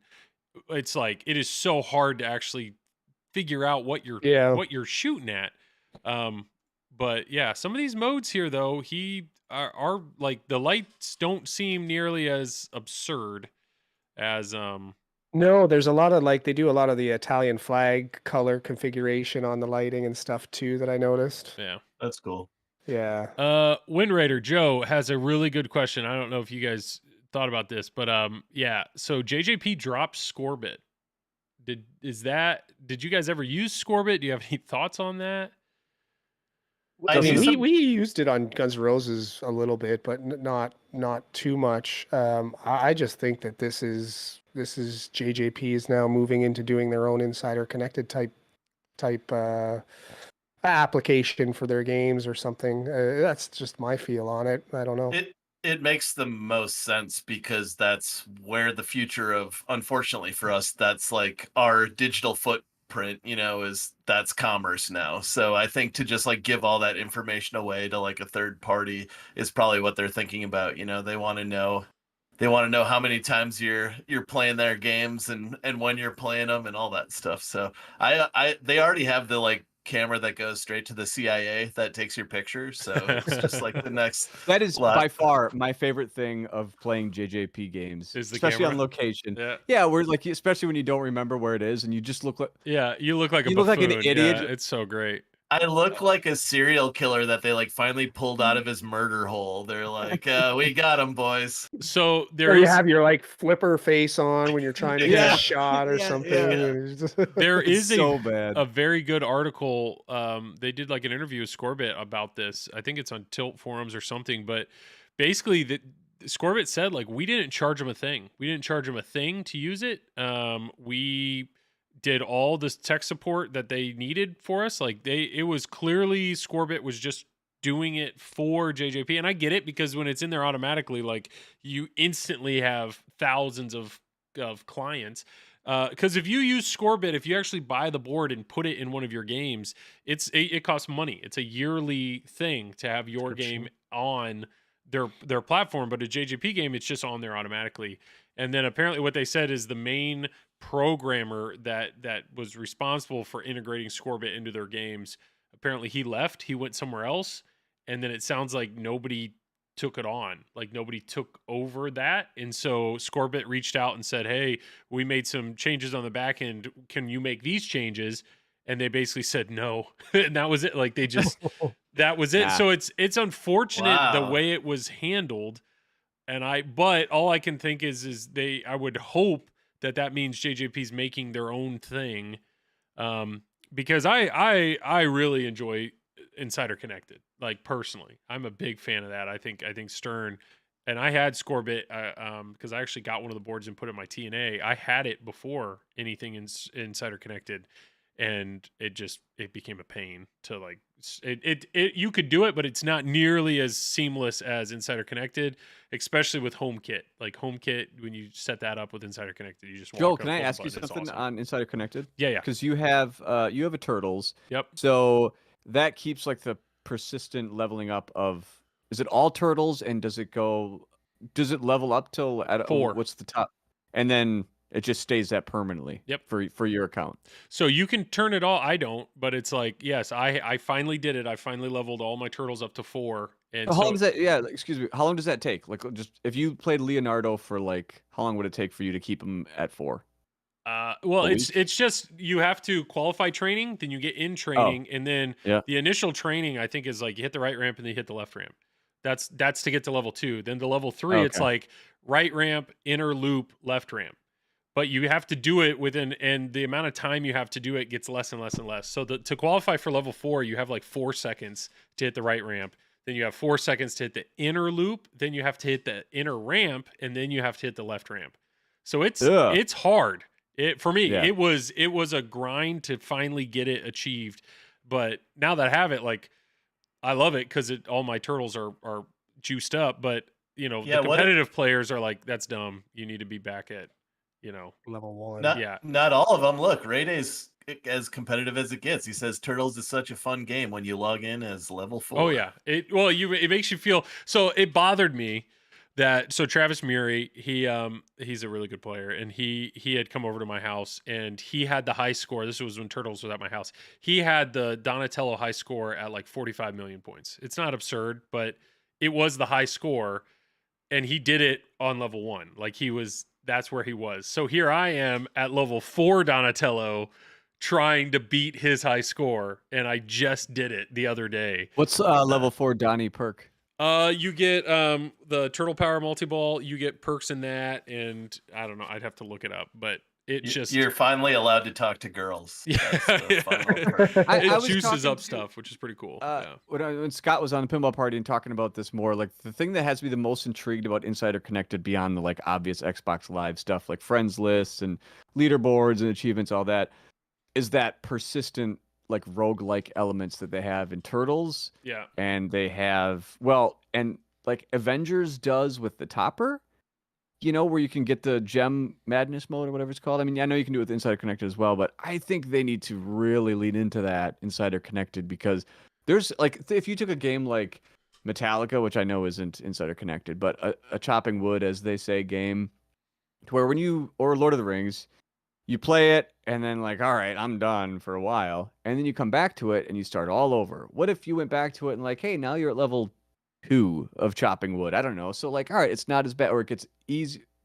Easier is not the right word. You kind of have a evolving experience as you play it over time, like a roguelike. Anyone that doesn't know what a roguelike, video game is it's a game that's, you die easily, but you keep some sort of persistent progress, whether it's like an extra like 1% of health over time, then it gets to 2%. So you just a little bit to keep coming back, the carrot and the stick, which, I think they should really do a lot more. Like, what if Godzilla, you could turn on a mode where once you beat like 100% a whole city, or something like that, or get to a certain then now next time you don't start in Tokyo, you start somewhere else. If you want to like get to that wizard mode, but get to it progressively over time, I think they should do that. Well, we talked about this on Triple Drain a little bit. Like, there's a ton that you could do with Insider Connected. There's so much that you could do with it, and that's something where you're saying, like, I know P3 were multimorphic with their P3 system. They have the ability to basically do save states, so you can get to can get to wizard mode and do whatever, open the coin door, and just like save that right there.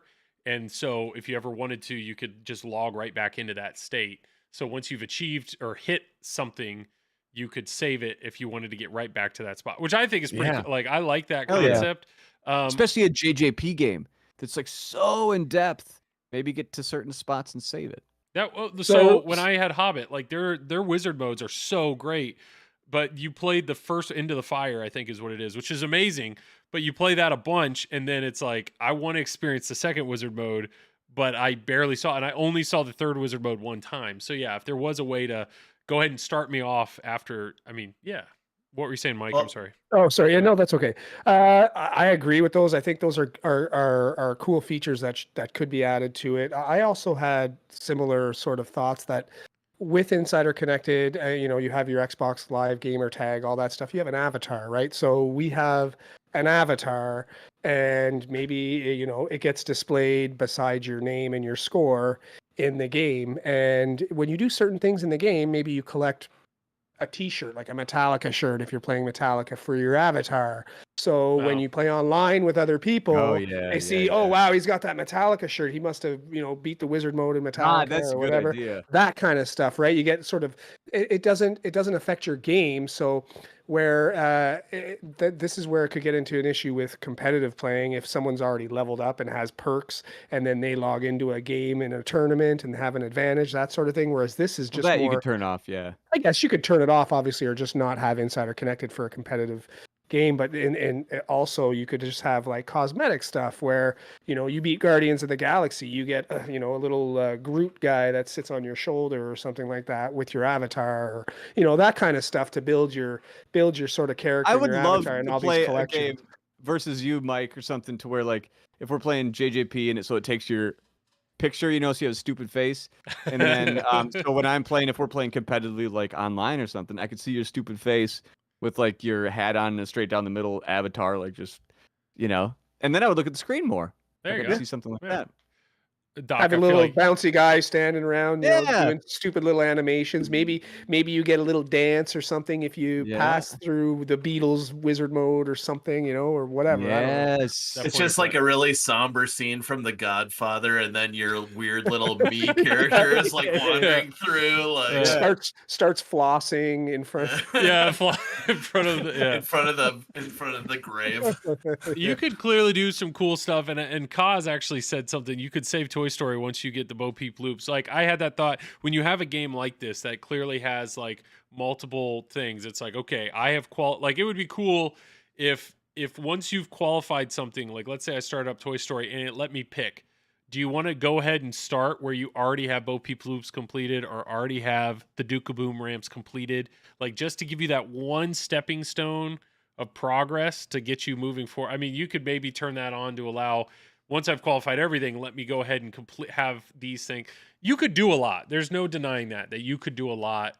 And what is cool, though, and as much as Gomez has been interviewed multiple times, and he always comes back to IC and how much they're investing in it, like, it is clear that Stern is all in on Insider Connected, and we'll see what they, unveil, or more features that they unveil. But I hope, because we obviously were talking about Score of it, I hope that JJP is gonna do something in that regard. But who knows? Who knows? We don't And know. just in case anybody from JJP or Stern are watching and have heard our ideas, we own the ideas now. Just in case you're thinking about using them, You need just your know Groot. you need to come to us. Go ahead and give Mike his Groot little pet that can sit on his shoulder for free. He doesn't want to pay for it. Nudge Connect coming to JJP. So here's a good question.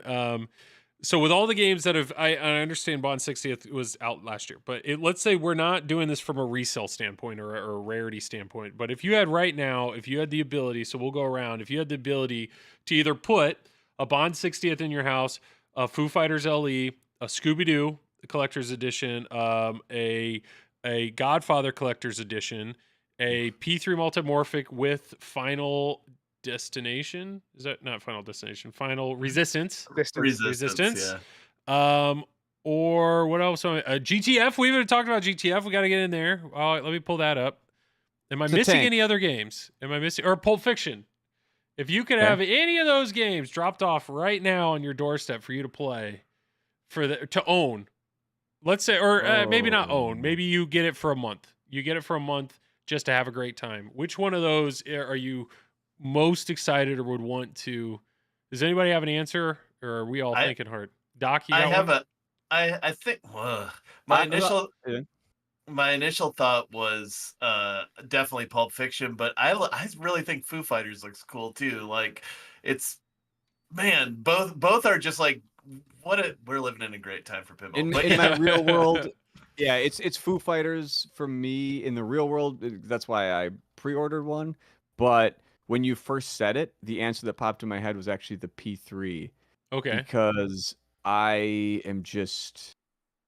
never played one. There's nothing around me. There's nowhere I can play one. I can play a Godfather. I could play a 60th. I could play a Foo Fighters. I could play but P3. We were just chatting today in the Pinside, Wisconsin, Minnesota forum. Like, where can we even? I don't know.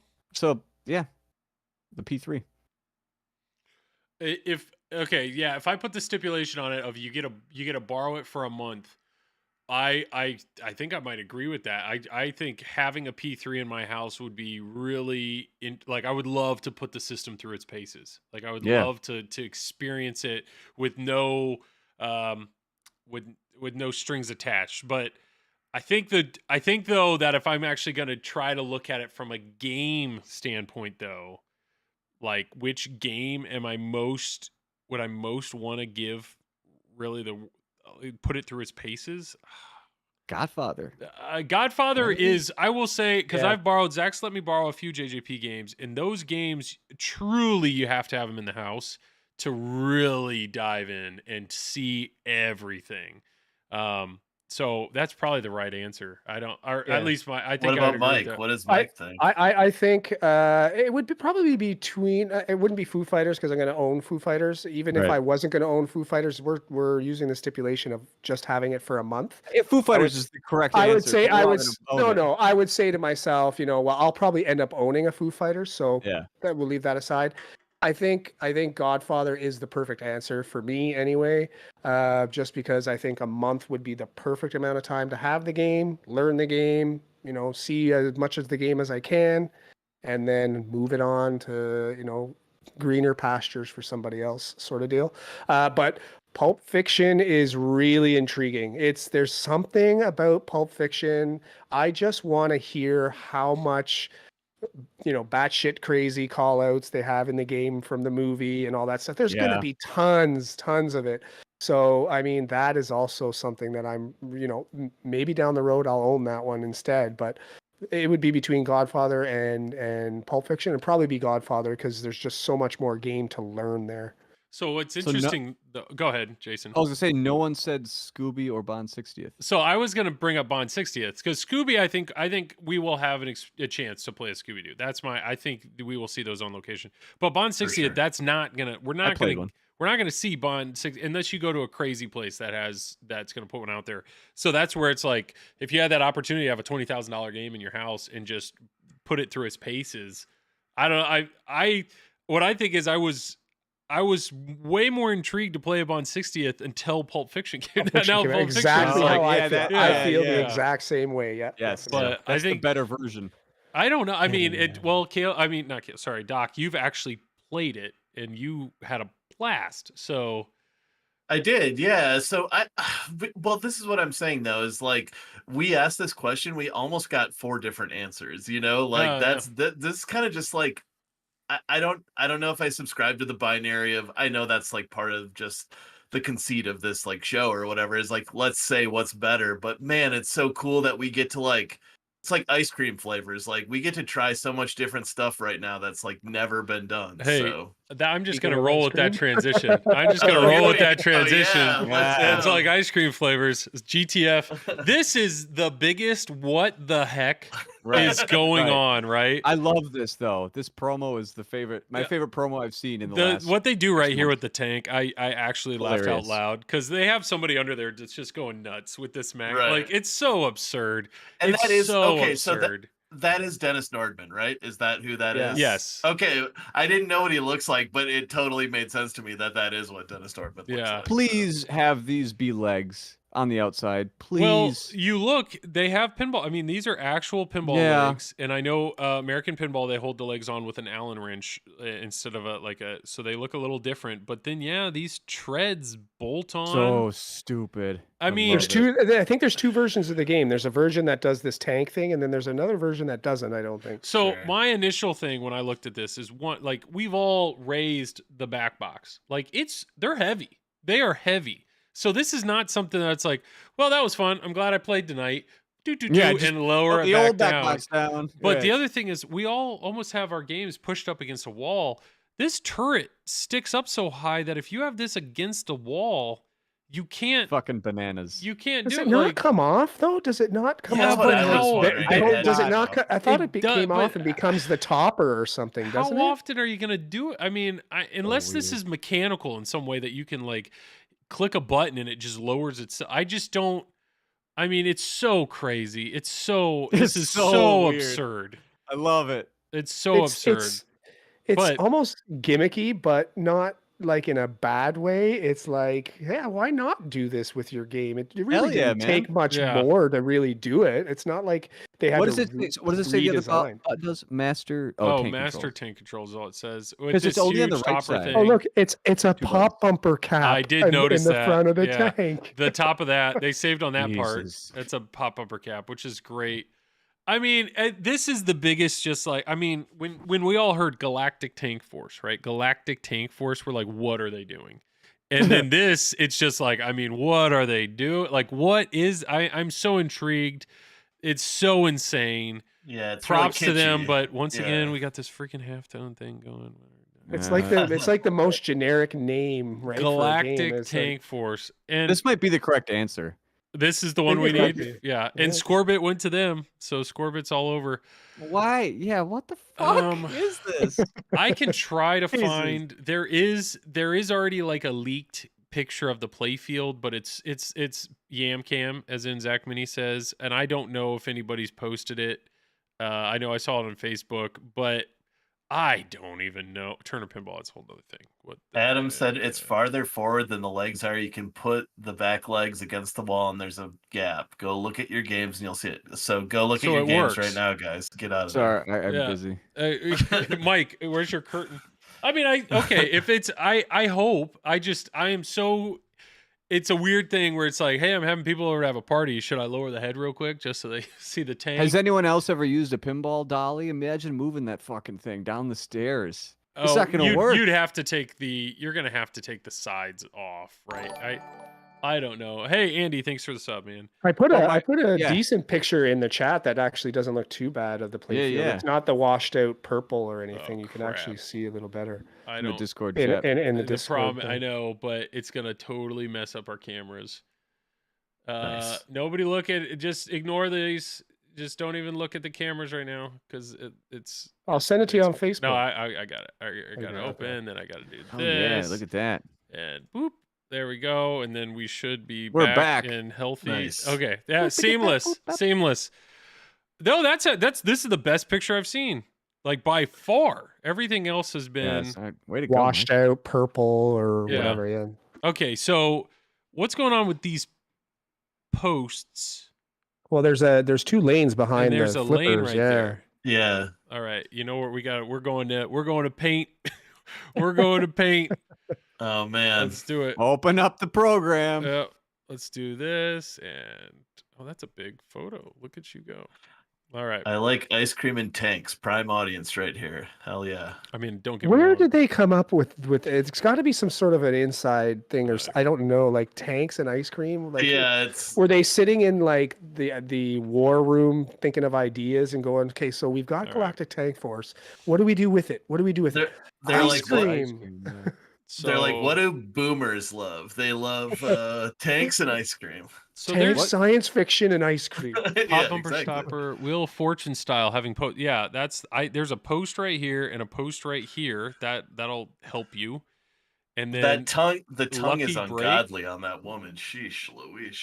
Is that atomic here? shield thing? Is that what? a post that pops out too? I That looks don't like it. know. I think it It is because looks it says very flat. defense there. I'm thinking it might pop up like the old, Eh. Family Guy had. Why is or- there's rollover switches below? Yeah, the there's a switch. flippers? If you can get it to somehow bounce off What of in this the and then roll hell? through this, I don't Maybe some know. sort Is of a that ball has to game or be based off something? of some older game. It's a lucky break. Okay. Ice. What is this? Drain. It's for Galactic Ice Cream Social. Is what it says here in the middle. Intergalactic Ice Cream Social. That looks like Completed your Sunday. wizard mode. Your wizard. Oh, look mode. at these. No, you get cream, walnuts, berries, fudge, and I can't read that. Sprinkles. What Holy in the hell crap. is This this? This better be on cheat day, guys, because that's a lot of sugar. And then Ew. this is what scares me though. We got 5 stand-up targets right here in the middle. And they're It's- small, They're too. small and they're They are straight back small. at you. No thanks. These look Well, they're to be curved, so at least they might 3 targets over there, 3 targets over there. they might not go straight down the middle. Orbit, and then what is this ramp system? Yeah, we're getting some good Nordman ramps here for sure. this- So it's just this ramp. This ramp is a plastic that comes all the way around. Plastic You guys goes said Norman a there. couple times. Tell chat Norman. And I think there's a diverter. There's a diverter Dennis right. Nordman. Sorry, what? There's a diverter If you go right there, you're on it right there. right yeah. there. That's It'll that's yeah, not her so it tongue, could that's her divert hair. this way? Okay, thanks. Yeah, Sorry. yeah. okay. Sorry, Frenchie. So And one then there's ramp, a vuck. one ramp, but it could divert 2 ways. Yep. And then there's a vuck that feeds up onto that ramp as well. So that vuck goes all the way down to here. But how are we feeding that vuck? Is it this right left orbit, maybe? No, I think maybe the right orbit, and then it comes around all the way around. right here? maybe. What is this? This is a vuck. This goes That's to a here, vuck too. Yeah. and then it goes whoop, feeds up to that thing. Is that little stand up moving? You see Yes, that? This thing yes. is. Yeah. That thing That's is cool. moving. Yeah. Thing's moving. I Dude, like that. I like I that. think Big Hurt is underrated. What Hot is? take.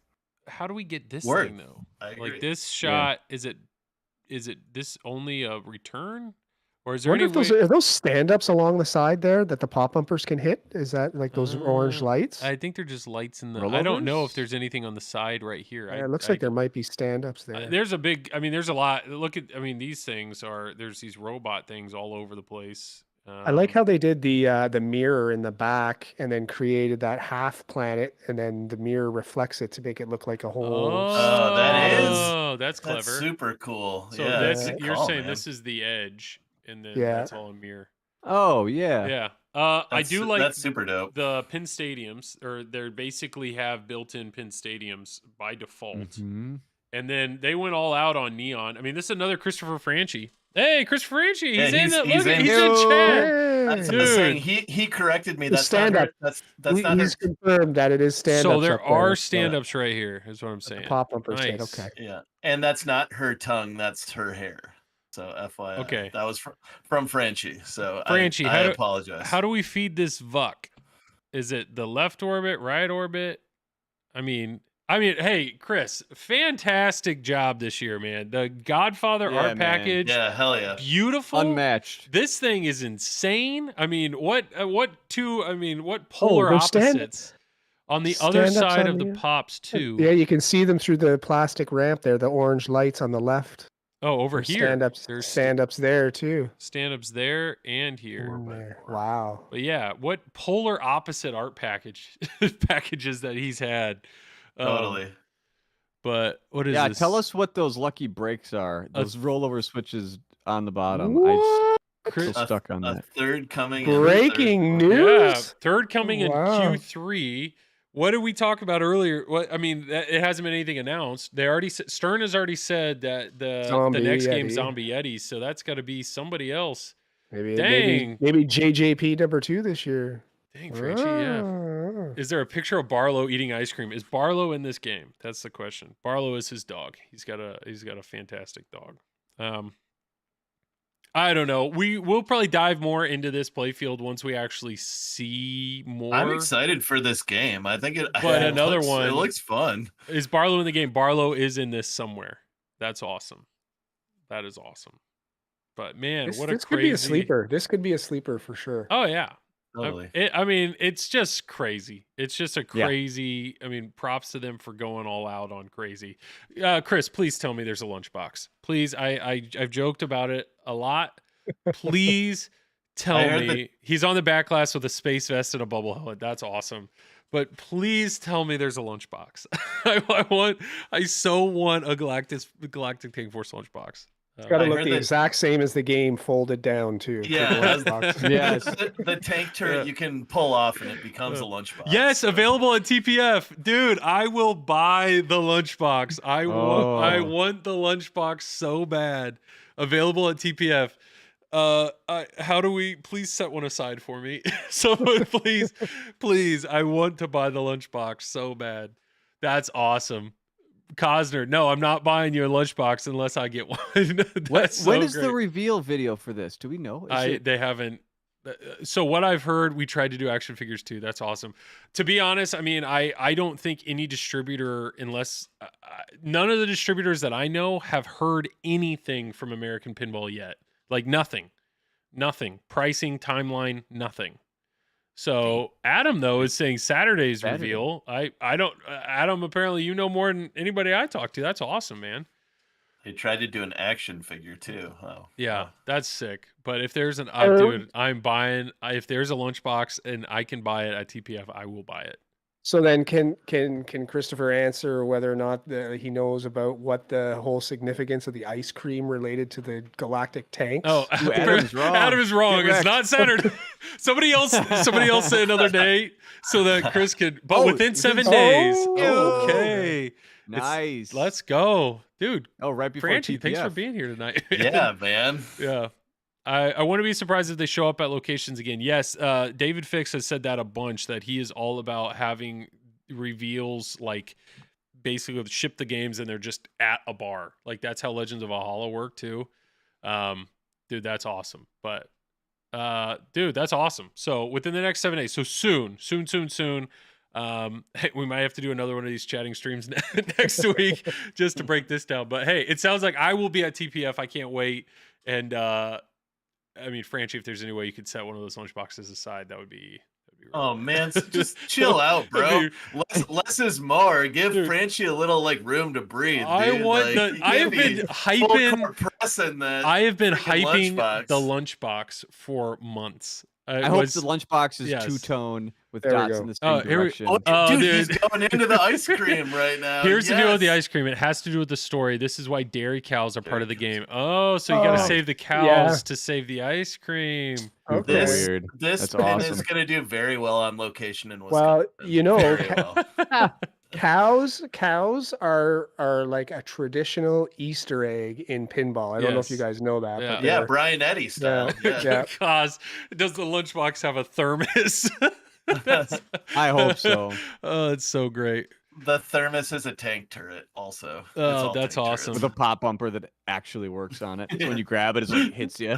Yeah, Uh, it shoots hot coffee all over you.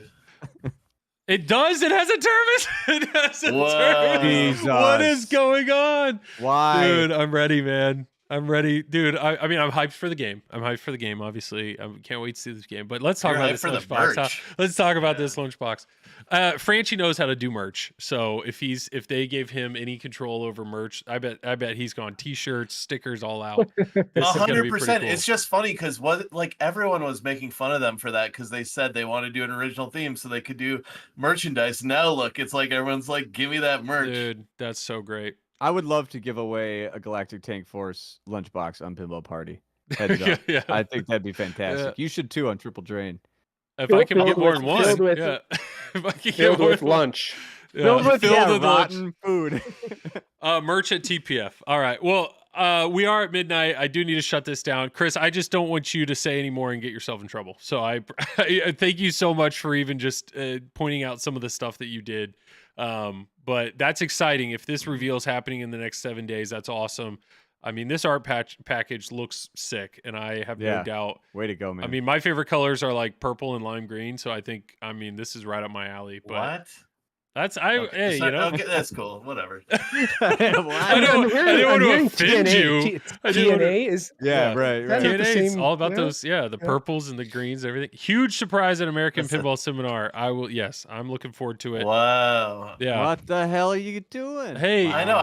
I wish I was going now. Doc, what a mail- bummer. mail- FOMO. Doc, mail me your little disposable camera, and I'll take some pictures Yeah, for yeah, you. Good call. No, for Yeah. real. Yeah. Yeah. Well, hey, let's go ahead and shut her down. Hey, chat, everybody that was here tonight in chat, thank you so much. I appreciate the conversation. Obviously, the three of us or the four of us are just here to have fun, have a good time, chat it up about pinball. But having chat here to bounce ideas off and everything is it's such a blast. But let's go around real quick. We'll plug it up. So, Doc, if you have anything to plug, go for it. Sure. Yeah. Nudgepinball.com. We have new articles that go up every week. I think the one this week is, I don't know what it's going to be about, but it's going to be good. And yeah, just check us out, please. Yes. And Torpedo Alley, that's what you have all falling apart? That's what's falling apart. Yeah. Yeah. So hopefully next time I see y'all, I'll be playing that Torpedo Alley. I'm pretty excited. If anybody in chat or if you happen to be watching this on YouTube afterwards and you've restored a Torpedo Alley, feel free to reach out to Doc. He'll probably Reach out. he'll Yes. probably want to pick your Absolutely. brain. But yes, hey Doc, thanks a ton for being here, man. I really appreciate that. Thank you. Mike, dude, I'm sorry. Your background is it's weird. I know it's been hard, but I appreciate you fighting through it and Yep. I just being want to on get here. back in my basement and play some pinball Yeah. soon enough. Yeah, you can catch us. You can catch us goofing off on our stream Tuesdays, doing Tasty Tuesday, which hopefully we'll be back to next week. I'm also doing a lot of pin clash qualifying, trying to beat Carter's score so I can be the pinballers representative. And in the spirit of the Pin Masters that just happened last weekend in Wisconsin, we're also going to be streaming a pin golf tournament starting on March 27th. And it's actually going from March 27th to April 1st. So there's like qualifying going on for the whole week and then culminating with playoffs on the Saturday. So we'll have some streams of some qualifying, but definitely have the playoffs. So between March 27th and April 1st, check out that as well. Other than that, that's it. Awesome. Thank you so much, Mike. I like your Jason. streams. Yeah. Thanks. Yeah. I love them. Thanks. Most people tune in for Carter, but you Oh, know, yeah. Jason, dude, thanks for being here, man. Yeah, for sure. You can catch my voice on the Pinball Party podcast, which is Yay. on the Pinball Network.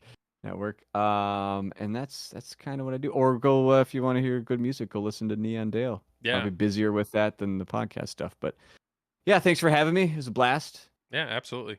And I'm Joel. I do these on Flipping Out. Thanks again to Zach and Nicole for letting me do this and let me borrow games. And then Triple Drain, we're actually going to record a Triple Drain. As of right now, we're going to record on Friday. So hopefully I can get that edited maybe Friday night, Saturday, Sunday, something around there. I think we're going to just kind of do a TPF prep session, basically. There's so much going on. TPF is going to be awesome. So, but yeah, thanks so much. Thank you so much, chat. Everybody that was here, I appreciate that. If you're watching this after the fact on YouTube, like, subscribe, all that stuff. But yeah, come join the party. I feel like I'm not allowed to say that with Jason here, but come join this. Come join the live session here and participate.